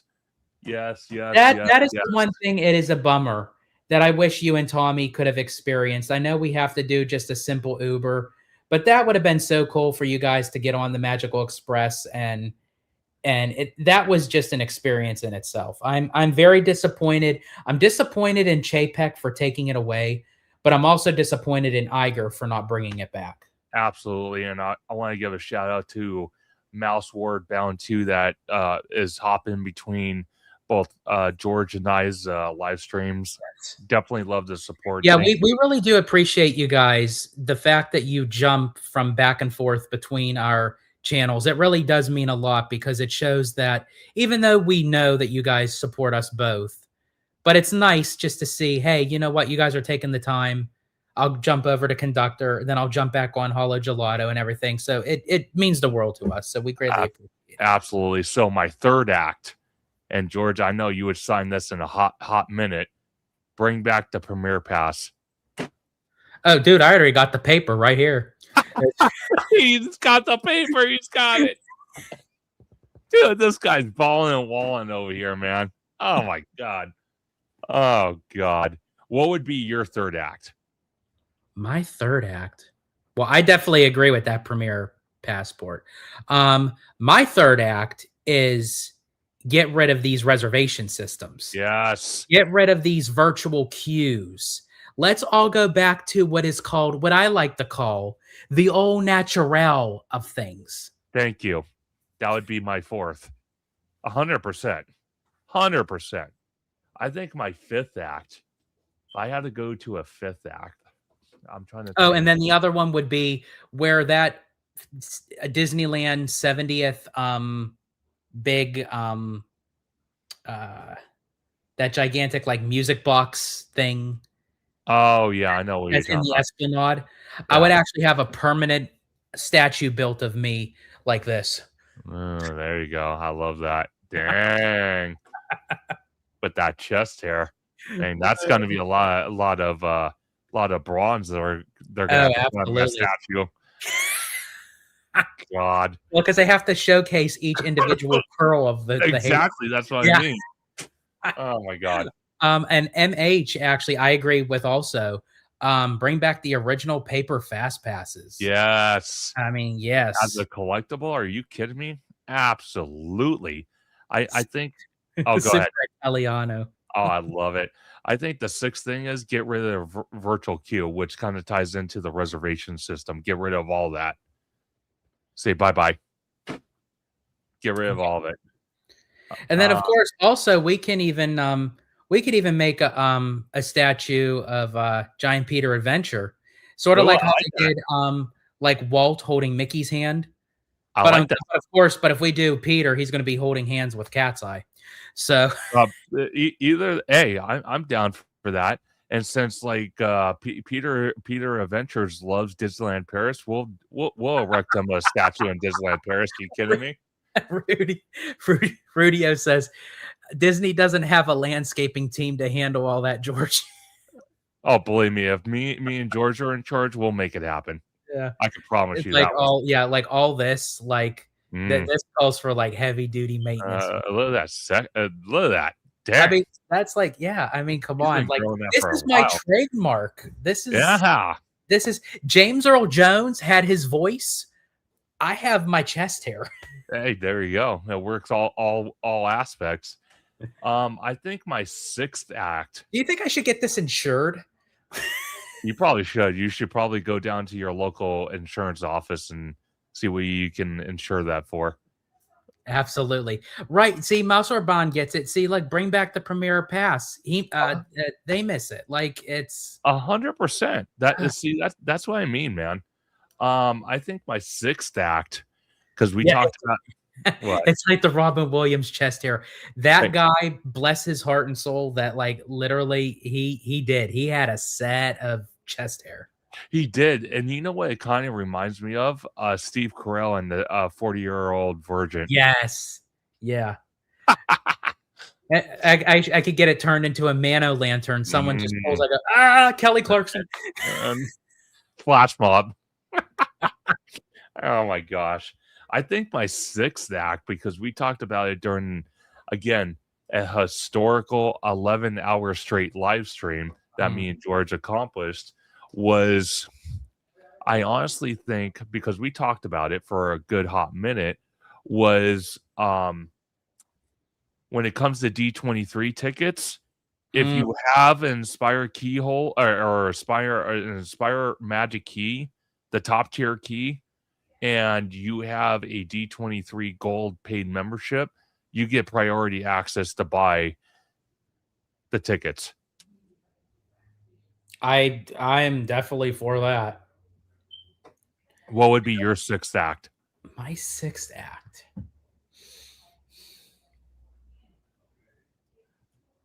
Because I'm trying to think of some, because I agree with all the ones you said so far, but I'm trying to think of some different ones.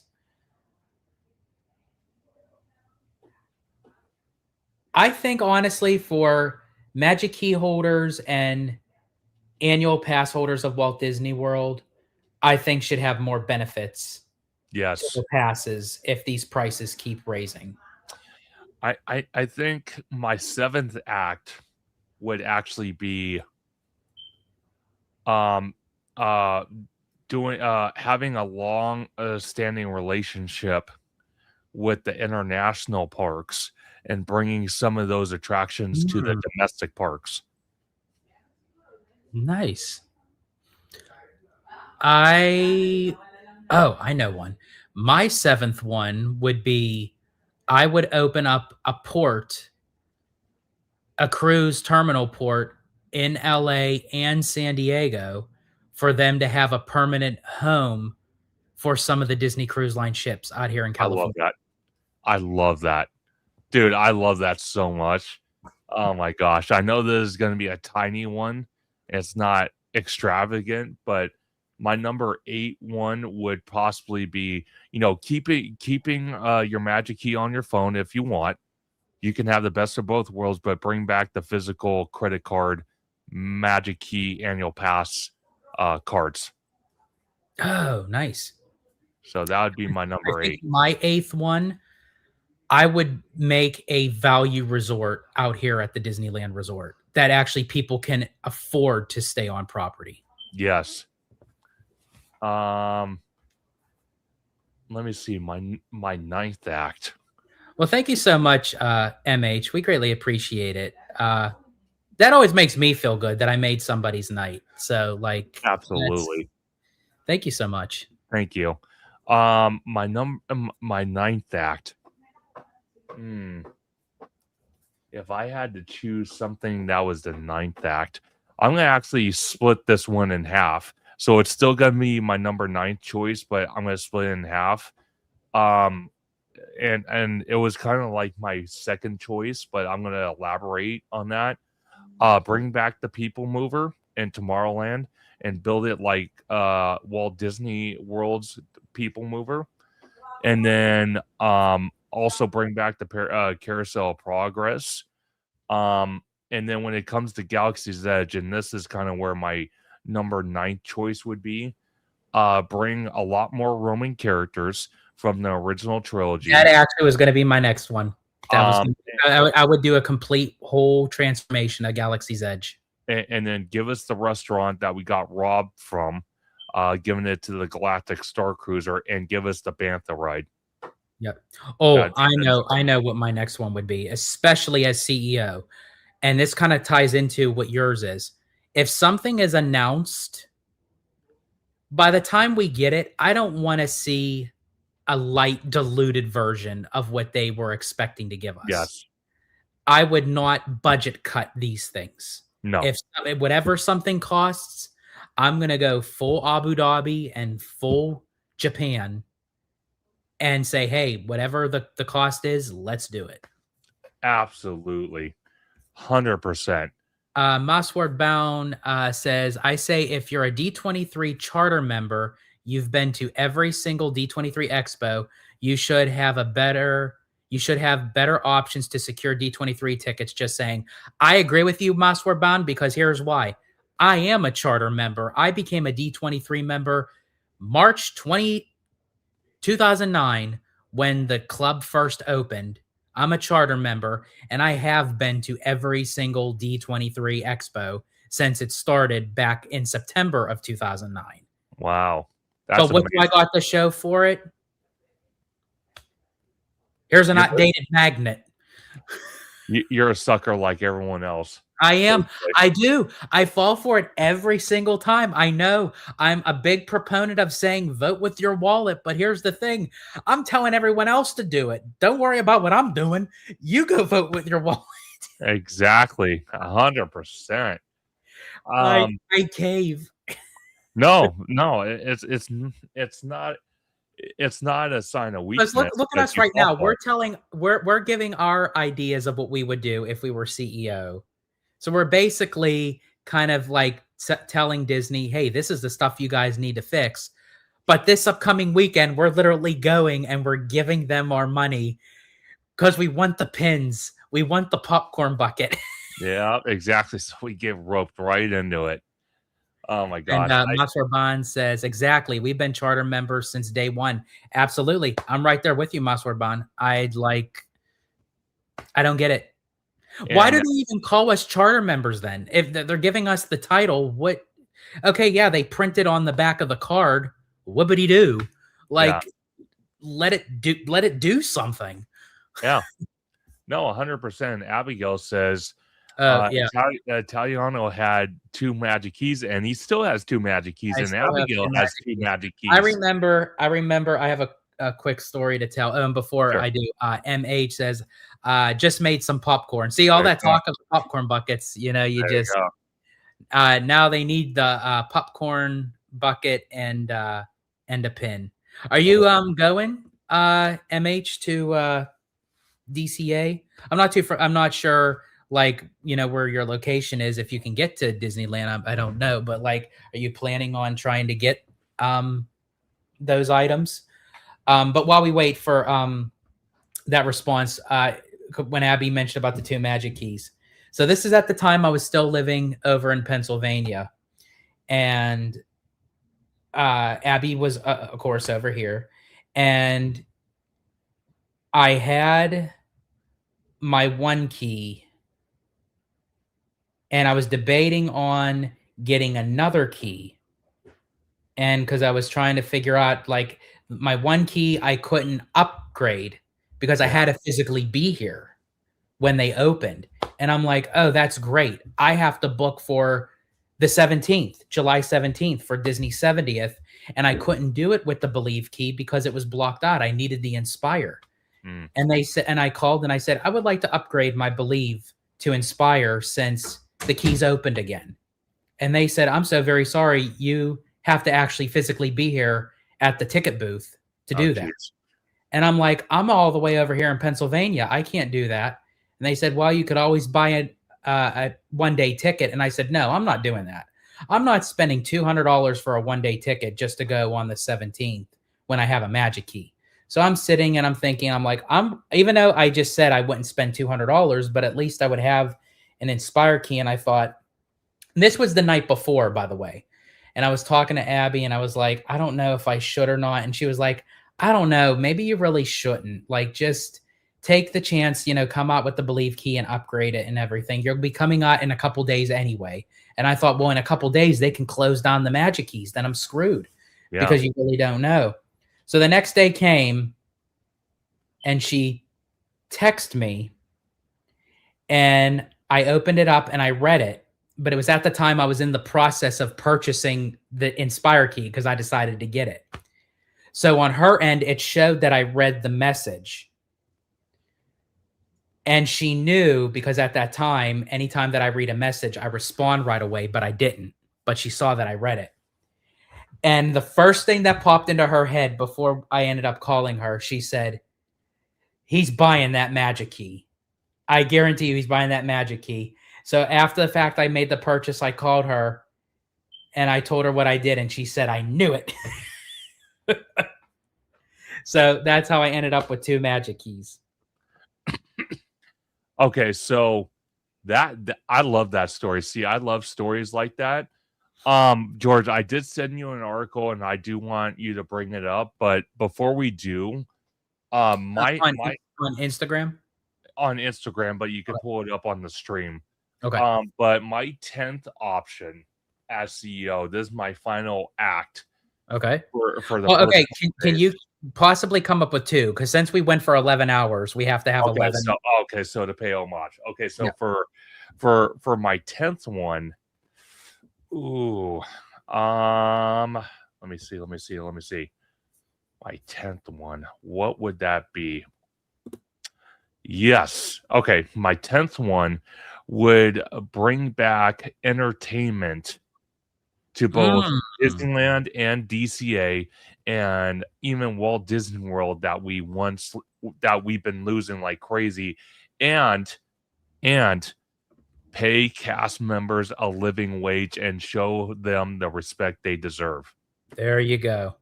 That's a mic drop right there. Exactly. I don't think the 11th one can beat that one.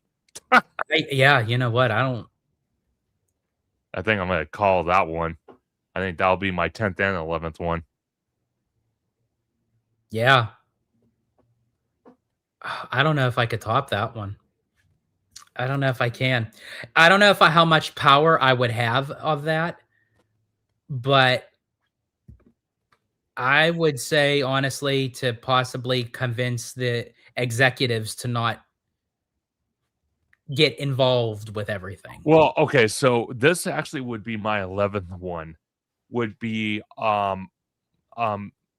still having the board present, but diminishing their power and influence over decisions. Yes, like have them do what the board is supposed to do. Yeah. Like don't have them. Yeah, exactly. That's exactly. That would be my 10th. My 11th has to be something good. It has to be something significant. Something. See, I kind of got you on a honey trap. Yep, you did.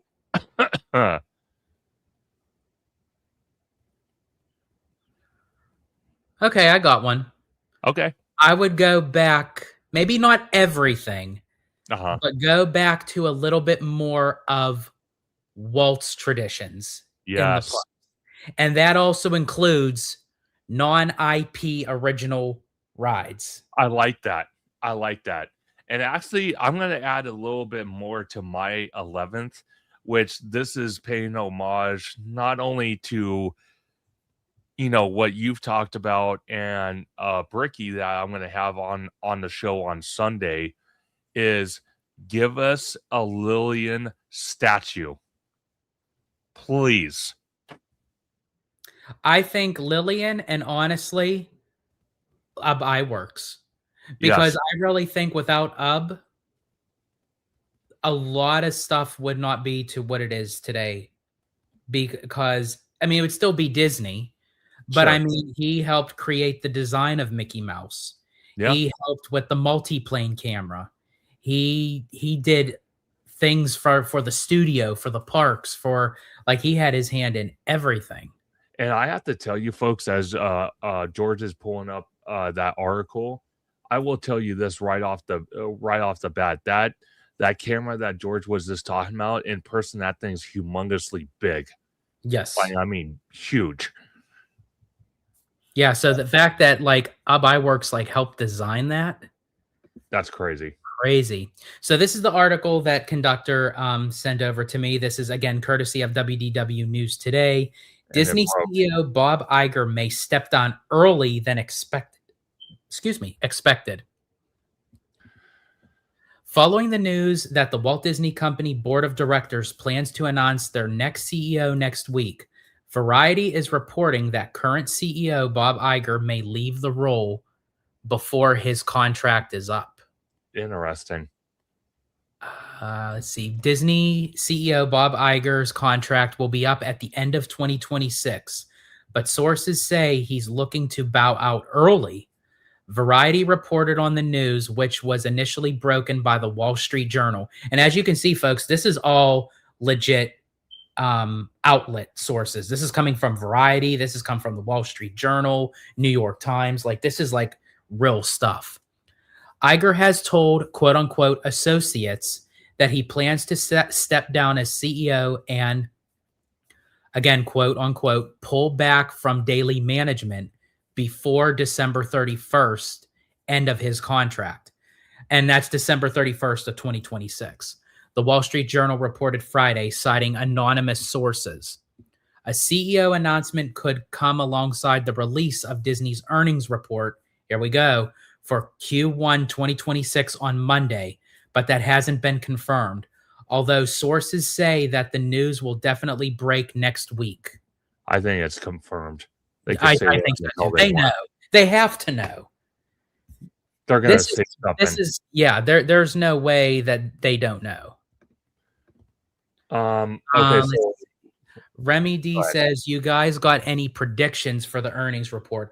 That's a big one. I think, honestly, I'm crossing my fingers that we may get some light on the subject, that we may know if Iger's going to step down early, or we know who the next CEO is, or maybe they'll announce a date when we'll know something, like give us some extra information. That's what I would really like to see with the earnings report.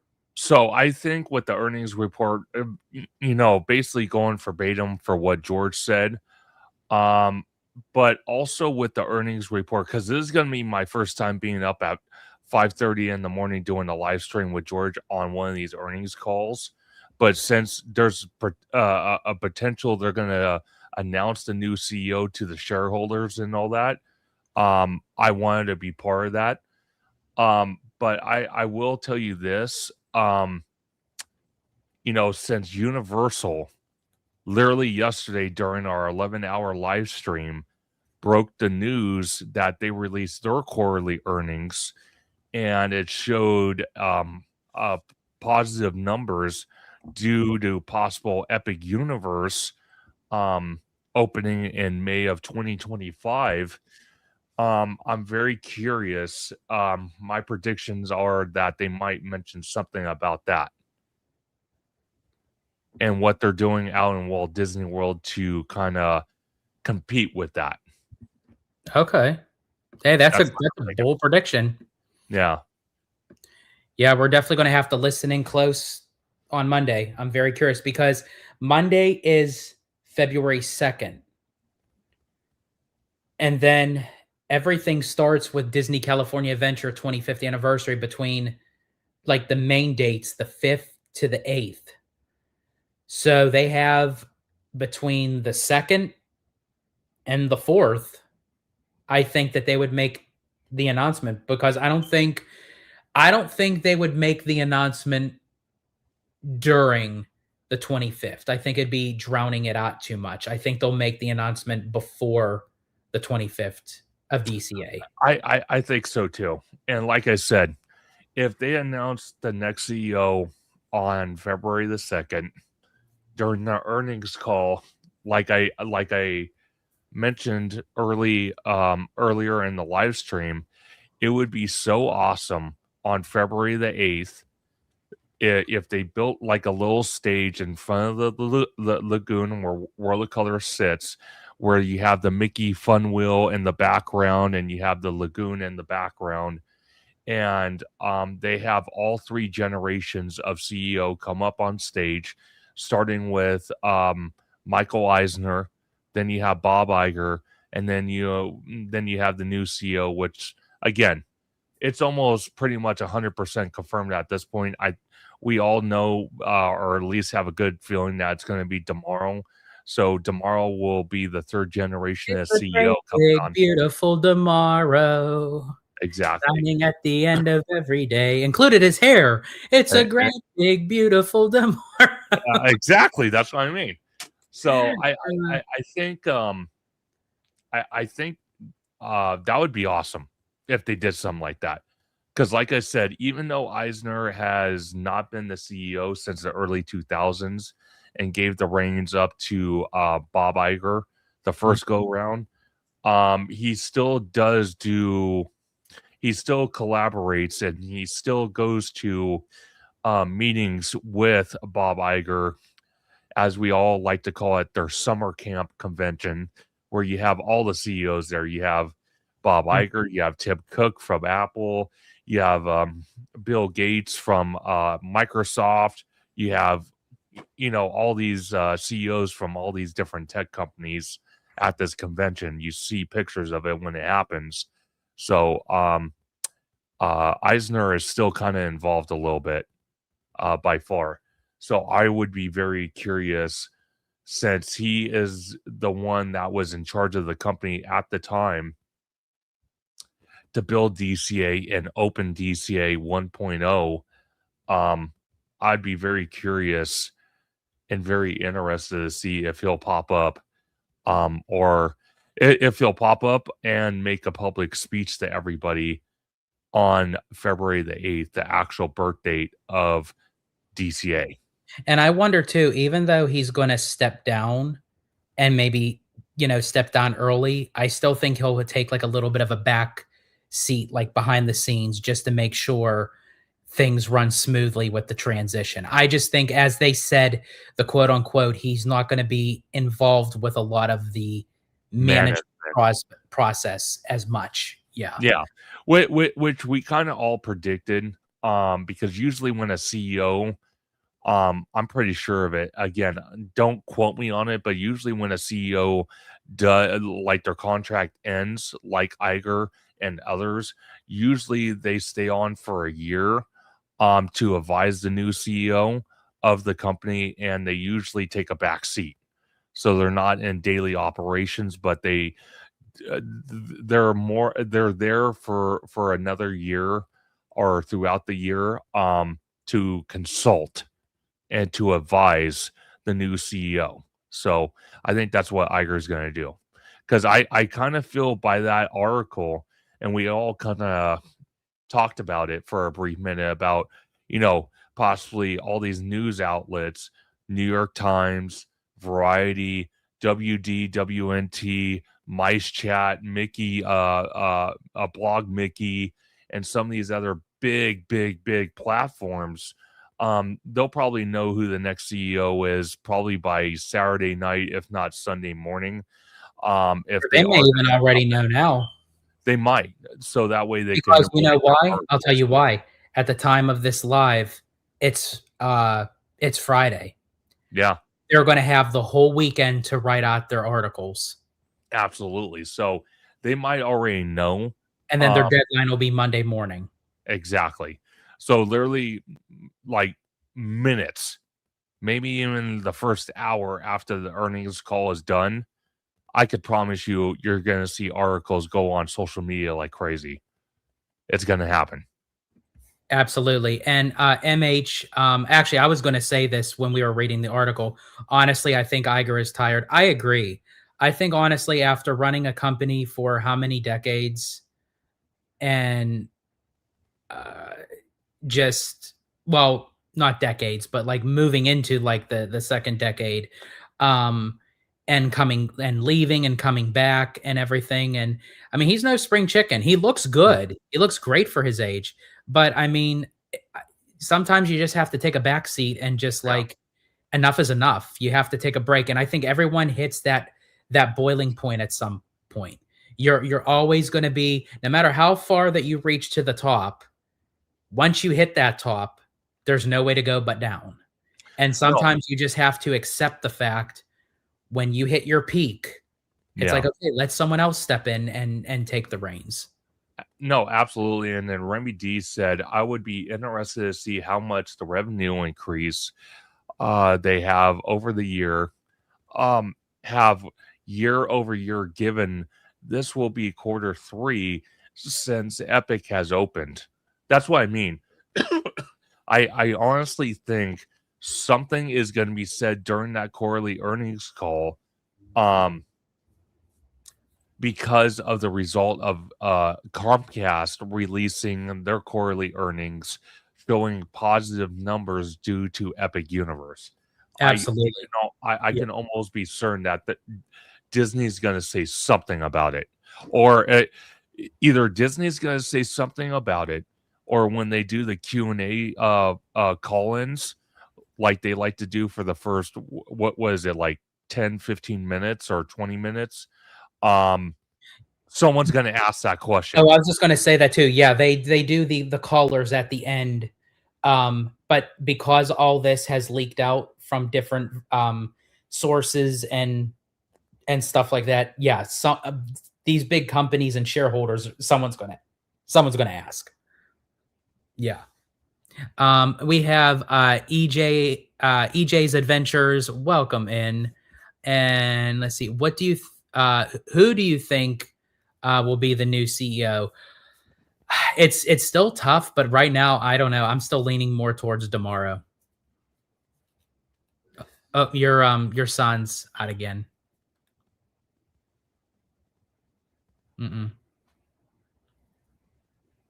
He went silent movie mode.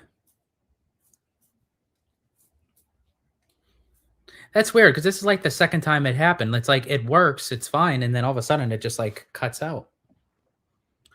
And then while you guys were live, I also booked Storytellers too. That's how you do it, Peter. You know how it goes. You know the drill.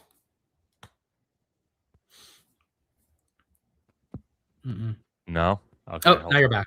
Oh, see? I don't get this fucking thing. I don't get it. I give up. Yeah, that's what we're gonna call it, MH. That's gonna be silent movie mode. Yeah, it probably should. Unbelievable. Yeah.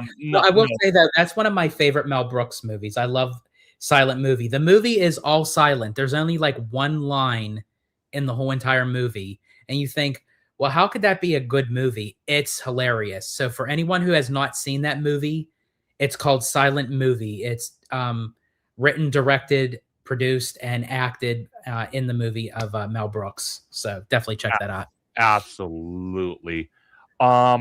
So EJ's Adventure says, I say they will announce it on the 3rd. Really? Interesting.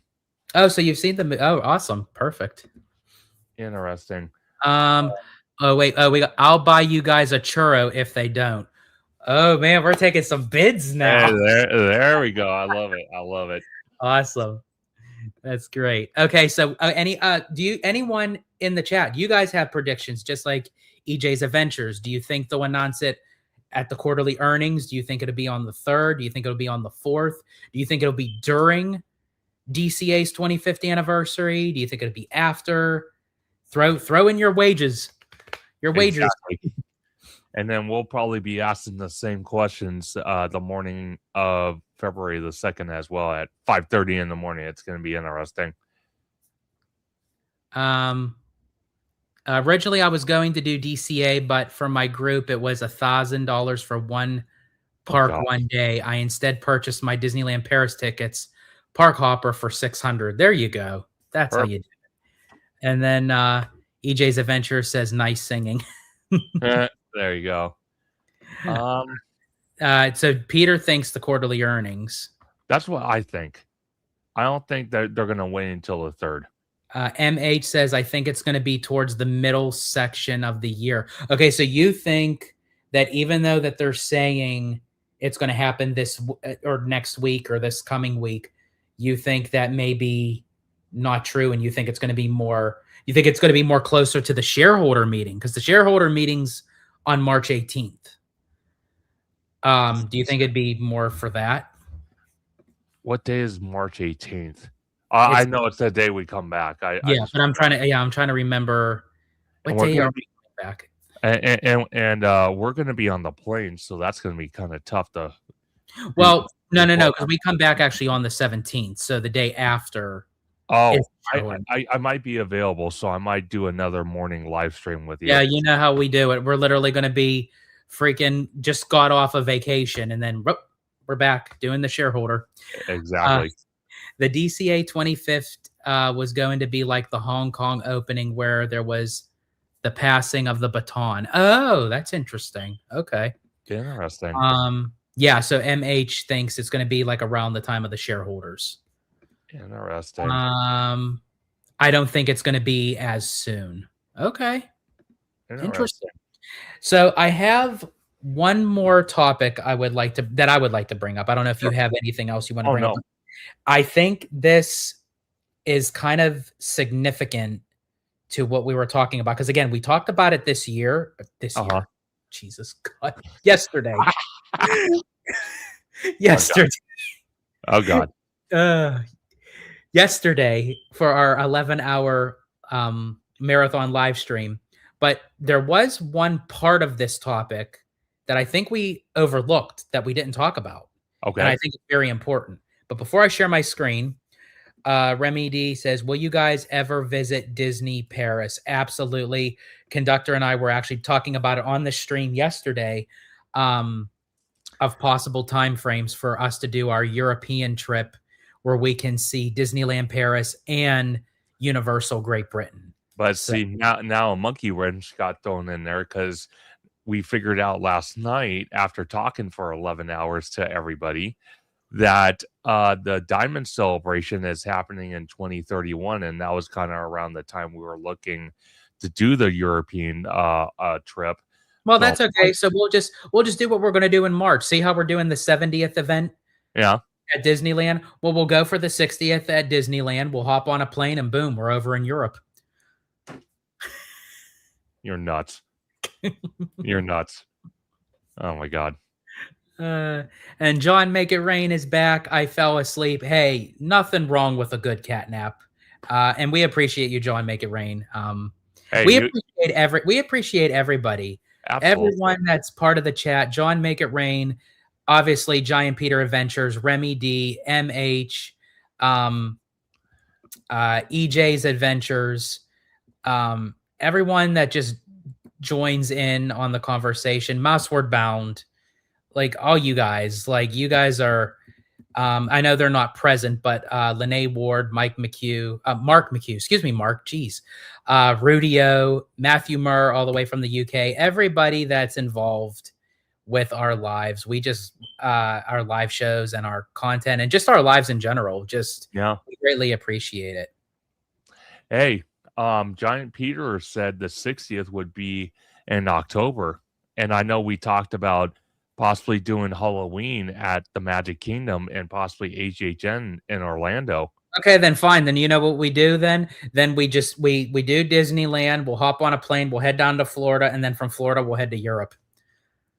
What, are you trying to get me fired from Costco? They're gonna be freaking sending SEAL Team 6 after me. Saying, where's conductor at? We need him back at work. Oh my gosh. And MH says, you guys are the best. Thank you so much. We try to be. So yeah, I'm going to share my screen. And I think this is very important. This comes from Mondo from Five Fires. And it says, you ready to walk this with a laughing, crying emoji.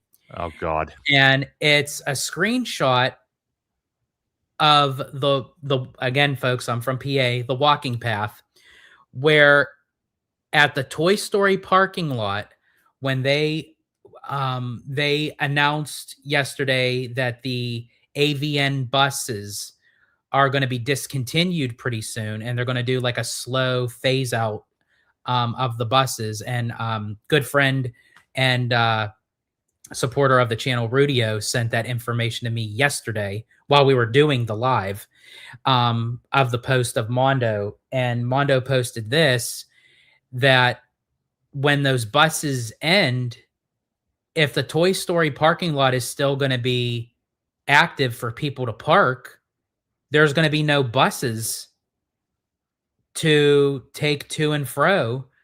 So Mondo brought it up on the map, and it's a 19-minute walk from the Toy Story parking lot to the Disneyland Resort entrance. Now, here comes another thing in the mix.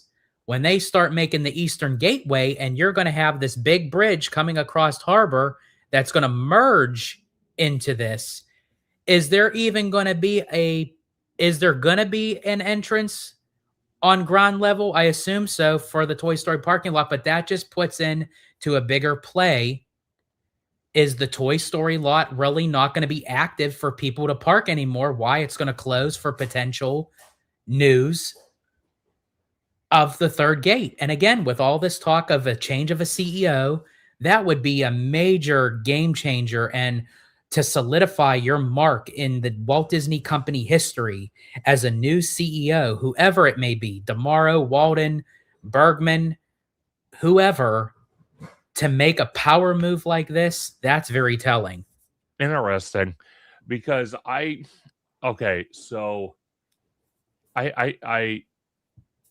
don't like the fact you would have to walk 19 minutes. That's a lot of walking, and especially that's Harbor Boulevard, which Bricky has reported on it. Well, just recently he did a video. He said Harbor's really like rough, like walking through that. It's rough. Not walking, but like just the atmosphere, the people. Some of the areas on Harbor Boulevard is really rough, coming from the Toy Story area all the way up to the Disneyland Resort. And one of the things, sorry, my nose is getting clogged up for some reason. One of the things that George mentioned was with the Easter Gateway. Once they start building the bridge and they have to close harbor, or at least sections of it, is that going to cause issues for people driving towards harbor that's trying to park at Mickey and Friends? Exactly. Is it going to be where it's going to be like a head-on like collision kind of thing, where you're just going to have a slew full of people coming from all directions? That's going to be a cluster. Yeah, it's going to be a cluster F, literally. Absolutely. So I wanted to bring up this again, so people who may not know what we're talking about, or to get a visual of the Eastern Gateway. So this is one piece of concept art by Disney of what the new bridge across harbor right here, and it's going to, descend down into already past the marquee entrance of the Disneyland sign. But there are people walking here on the sidewalk by the monorail. There's more people over here by the main entrance, but there's also a bus right here, by the monorail. Okay, this is interesting. Okay, could they reroute the buses to another direction? No, well, this is where I'm going to get weird and nerdy right here. Okay, keep talking. I can hear you. I'm just going to hit the light on real quick, but keep going.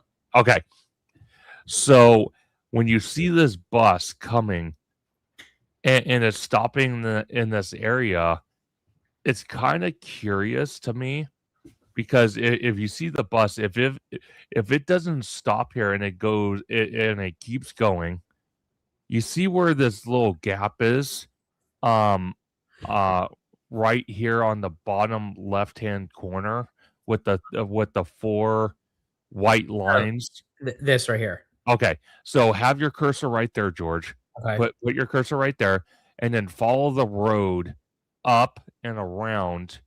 And as you kind of have your mouse go along the way, and if you look towards the back here, there's kind of like this parking lot back here where the other monorail is at. On the other track. Oh, I see what you mean. Right here. No. Right here? Right there. There.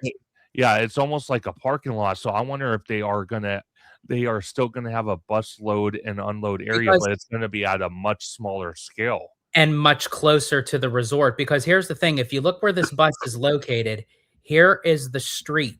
They Yeah, designate the cars. The bus is pulled off to the side. yeah, So I don't know, are they gonna have a drop off pickup right here? maybe. But then why would you have a mini parking lot up here and a road that leads towards that? Why would you do that? And well, here's the other thing too. Well, yeah, you're right, because this turnoff right here is where certain cars can go. Yeah, I wonder if this is gonna be, yeah, for it has to be for buses. unless it's only made for backstage, but it's weird that it would be in the sight lines of public access. Because, yeah, that really is weird that you're gonna have, like, 3 separate you have 1, 2, 3 different, like, entrances all going into the same location within that short proximity. Yeah, it's really honestly weird. And then, even breaking this down even farther, this spiral staircase that's connected to the bridge, why in the hell do they have this thing here when obviously the bridge is coming from the Eastern Gateway? And we talked about it with the video I showed on one of my conductor live streams. And I think George was with us because also Leaving Today podcast was with us as well. And I played the video, and obviously, I'm pretty sure they're going to have a security area at the Eastern Gateway. But if that's all the people on the bridge coming from that area, and you have literally right next to the spiral staircase, you have a little security entrance right below the Disneyland Resort marquee sign. You have a security entrance, but why would you have this spiral staircase? And then as soon as people go down from the concept art, it almost looks like there's another path leading towards the Esplanade. How can that be if um people are getting into the Esplanade but haven't gone through security or have gone through security? Is there going to be another entrance to get in the Esplanade from the ground level and not the bridge? And this section over here where the trees are at, it's going to be cut off. So people that don't want to continue on the bridge and they go on this, you know, um, kind of spiral staircase to the ground level, is that going to be another entrance in the Esplanade? That's what I'm wondering. Yeah, Now I looking think at it, honestly this whole location right here is gonna be unrecognizable than what it is how we see it today. it's going to be weird. But the one thing I will say out of all this concept art, and I know George loves saying never ever get married to concept art, but the one thing I am going to get married to in this concept art, the only exception is the Disneyland Resort marquee sign paying homage to the old school Disneyland marquee sign that they used to have on Harbor Boulevard back Yeah, in the day. I'm really glad that they're going back to the roots of, like, the old-fashioned sign, and I wonder if they got the D back from John Stamos. Maybe it's possible.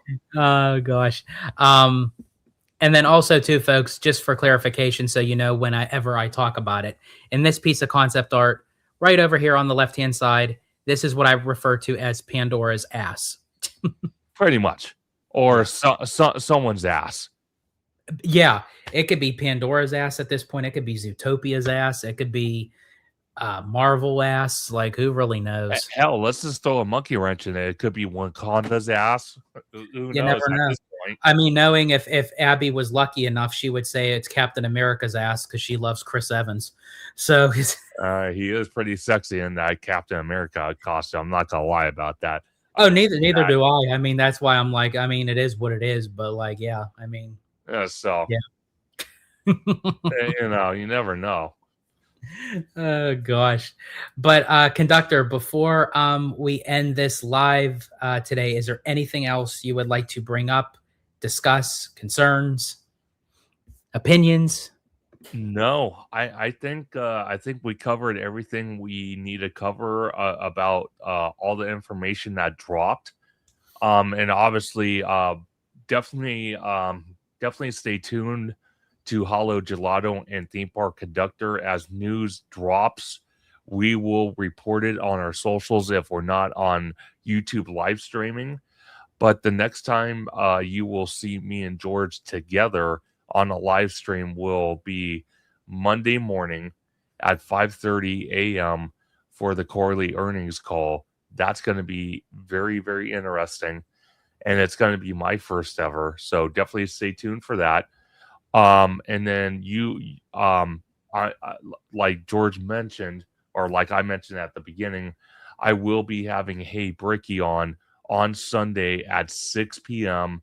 Pacific Standard Time with Orange Grove 55 and Tommy Toon World as he advises us about, me and Tommy's first time, the Walt Disney World, what he would recommend to do out there, what to go see, what to kind of just forget about and ignore.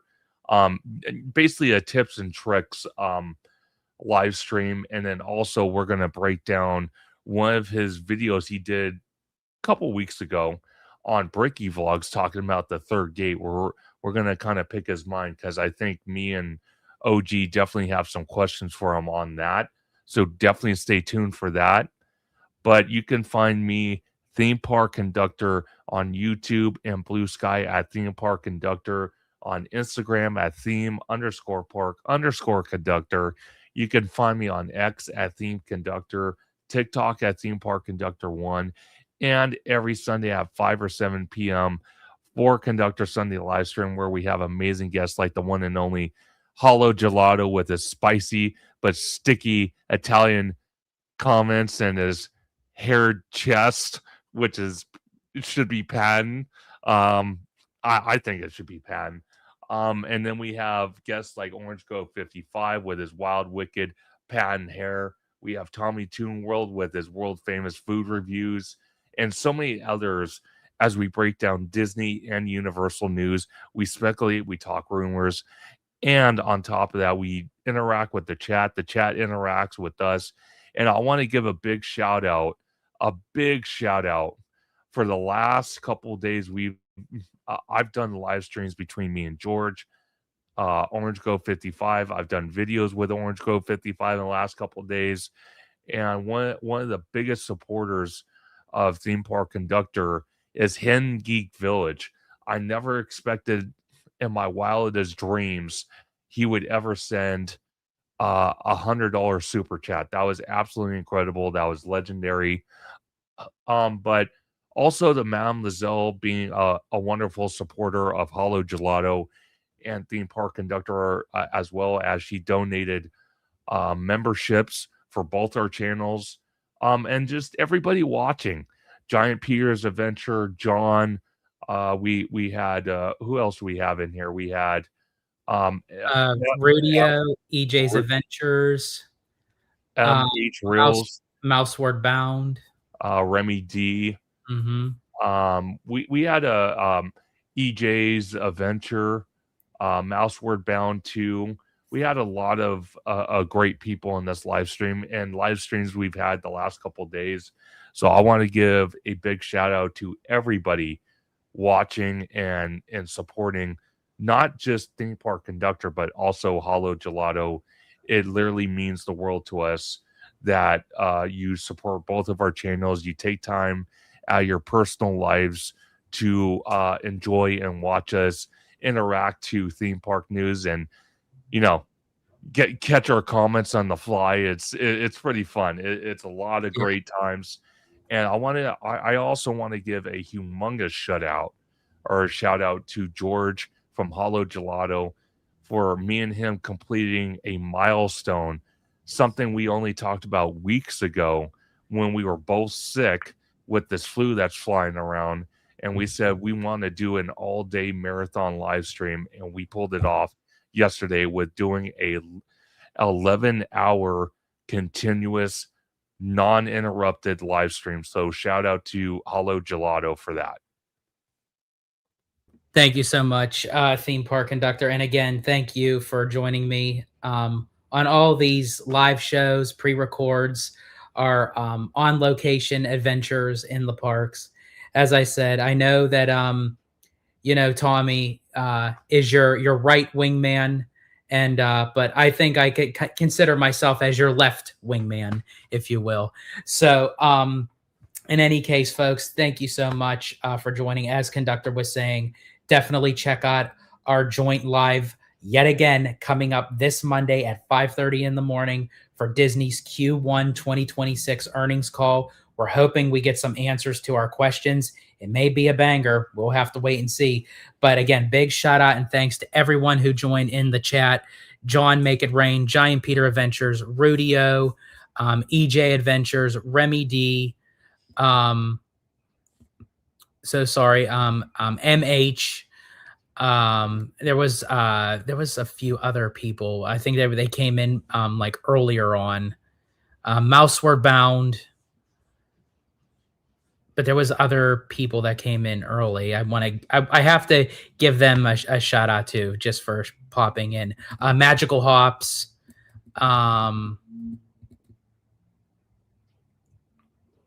We had a little bit of time. We had a lot more people on yesterday.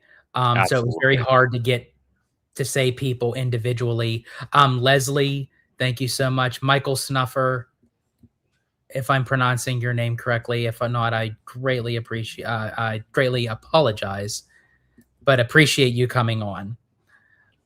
Absolutely, and Mademoiselle Abby.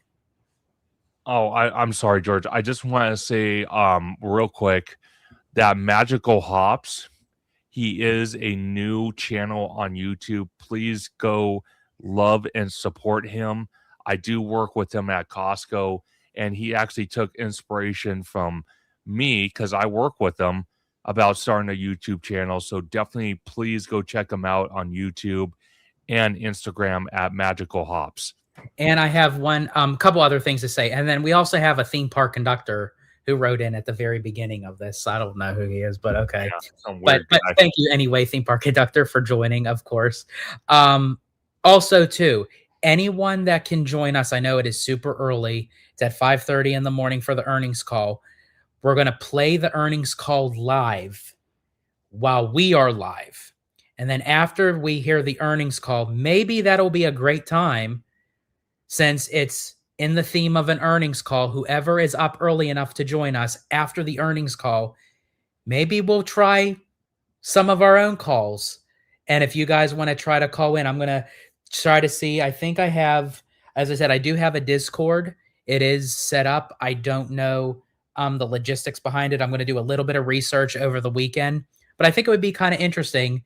Disney's going to have their earnings call. They're going to have people calling in, asking questions. So maybe after the earnings call, if you guys can join us, maybe I'll have the Discord set up that you can call in, ask your questions, give your opinion, state your topic. The only thing that we do ask that when we do decide to do this, and we're going to try to shoot for Monday for the earnings call, anyone that calls in, please, we ask for you to be civil and respectful in your topic and everything. So if we really want to try to make this work, that's what we ask of you. But really quick, Giant Peter Adventures, a whole lot more people from 11 hours. Yeah, absolutely. You guys hit 14 hours, basically. That is wild. In 2 days.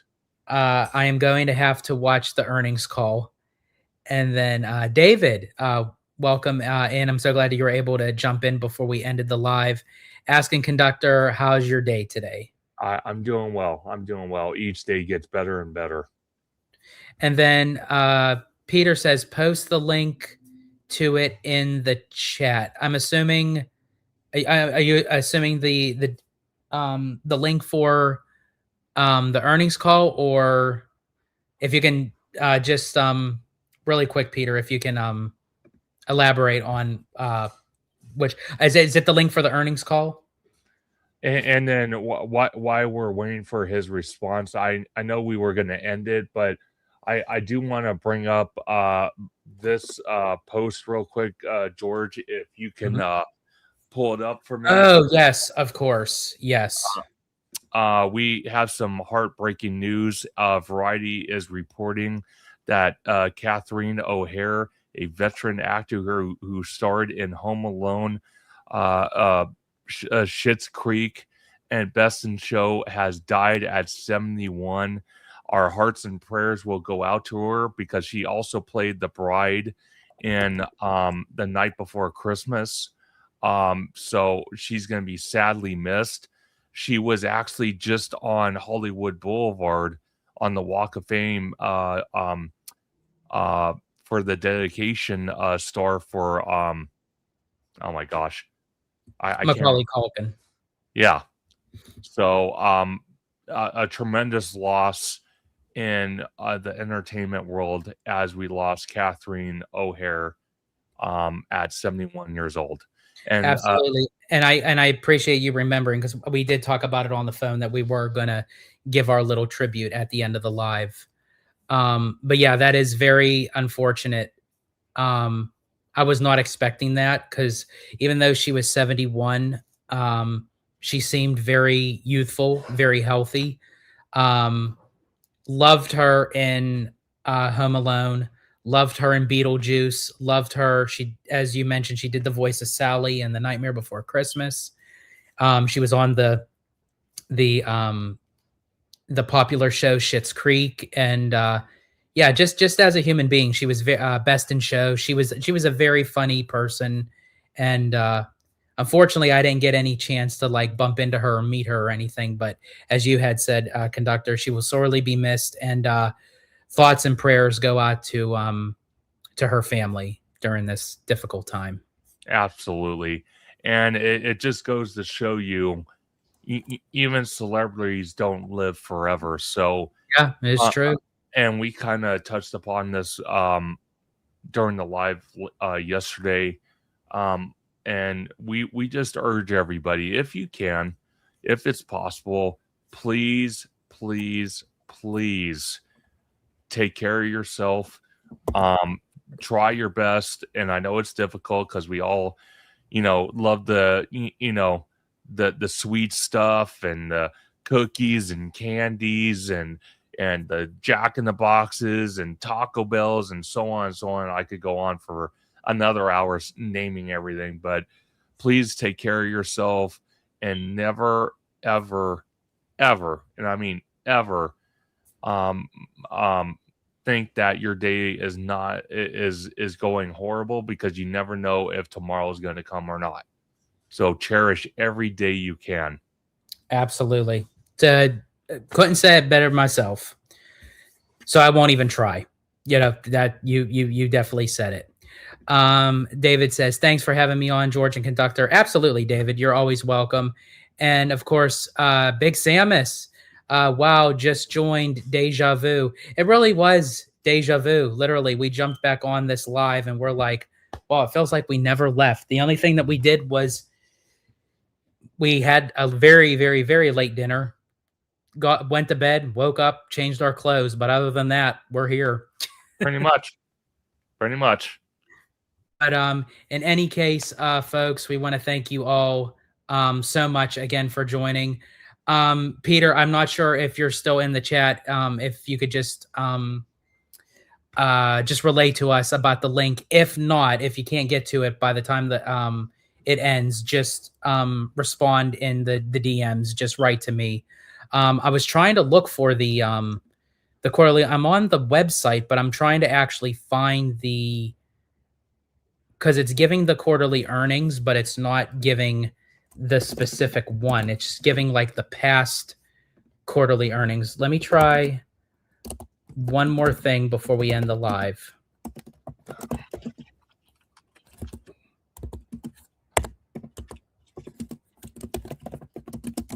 I'm going to look as well real quick. Because it comes from the actual, I think I found it. Did I find it? Disney's Q1 fiscal year 26 earnings results. There is no results. It didn't happen yet. Let me see. I wonder if they just didn't post it, but I wonder if it's going to be here.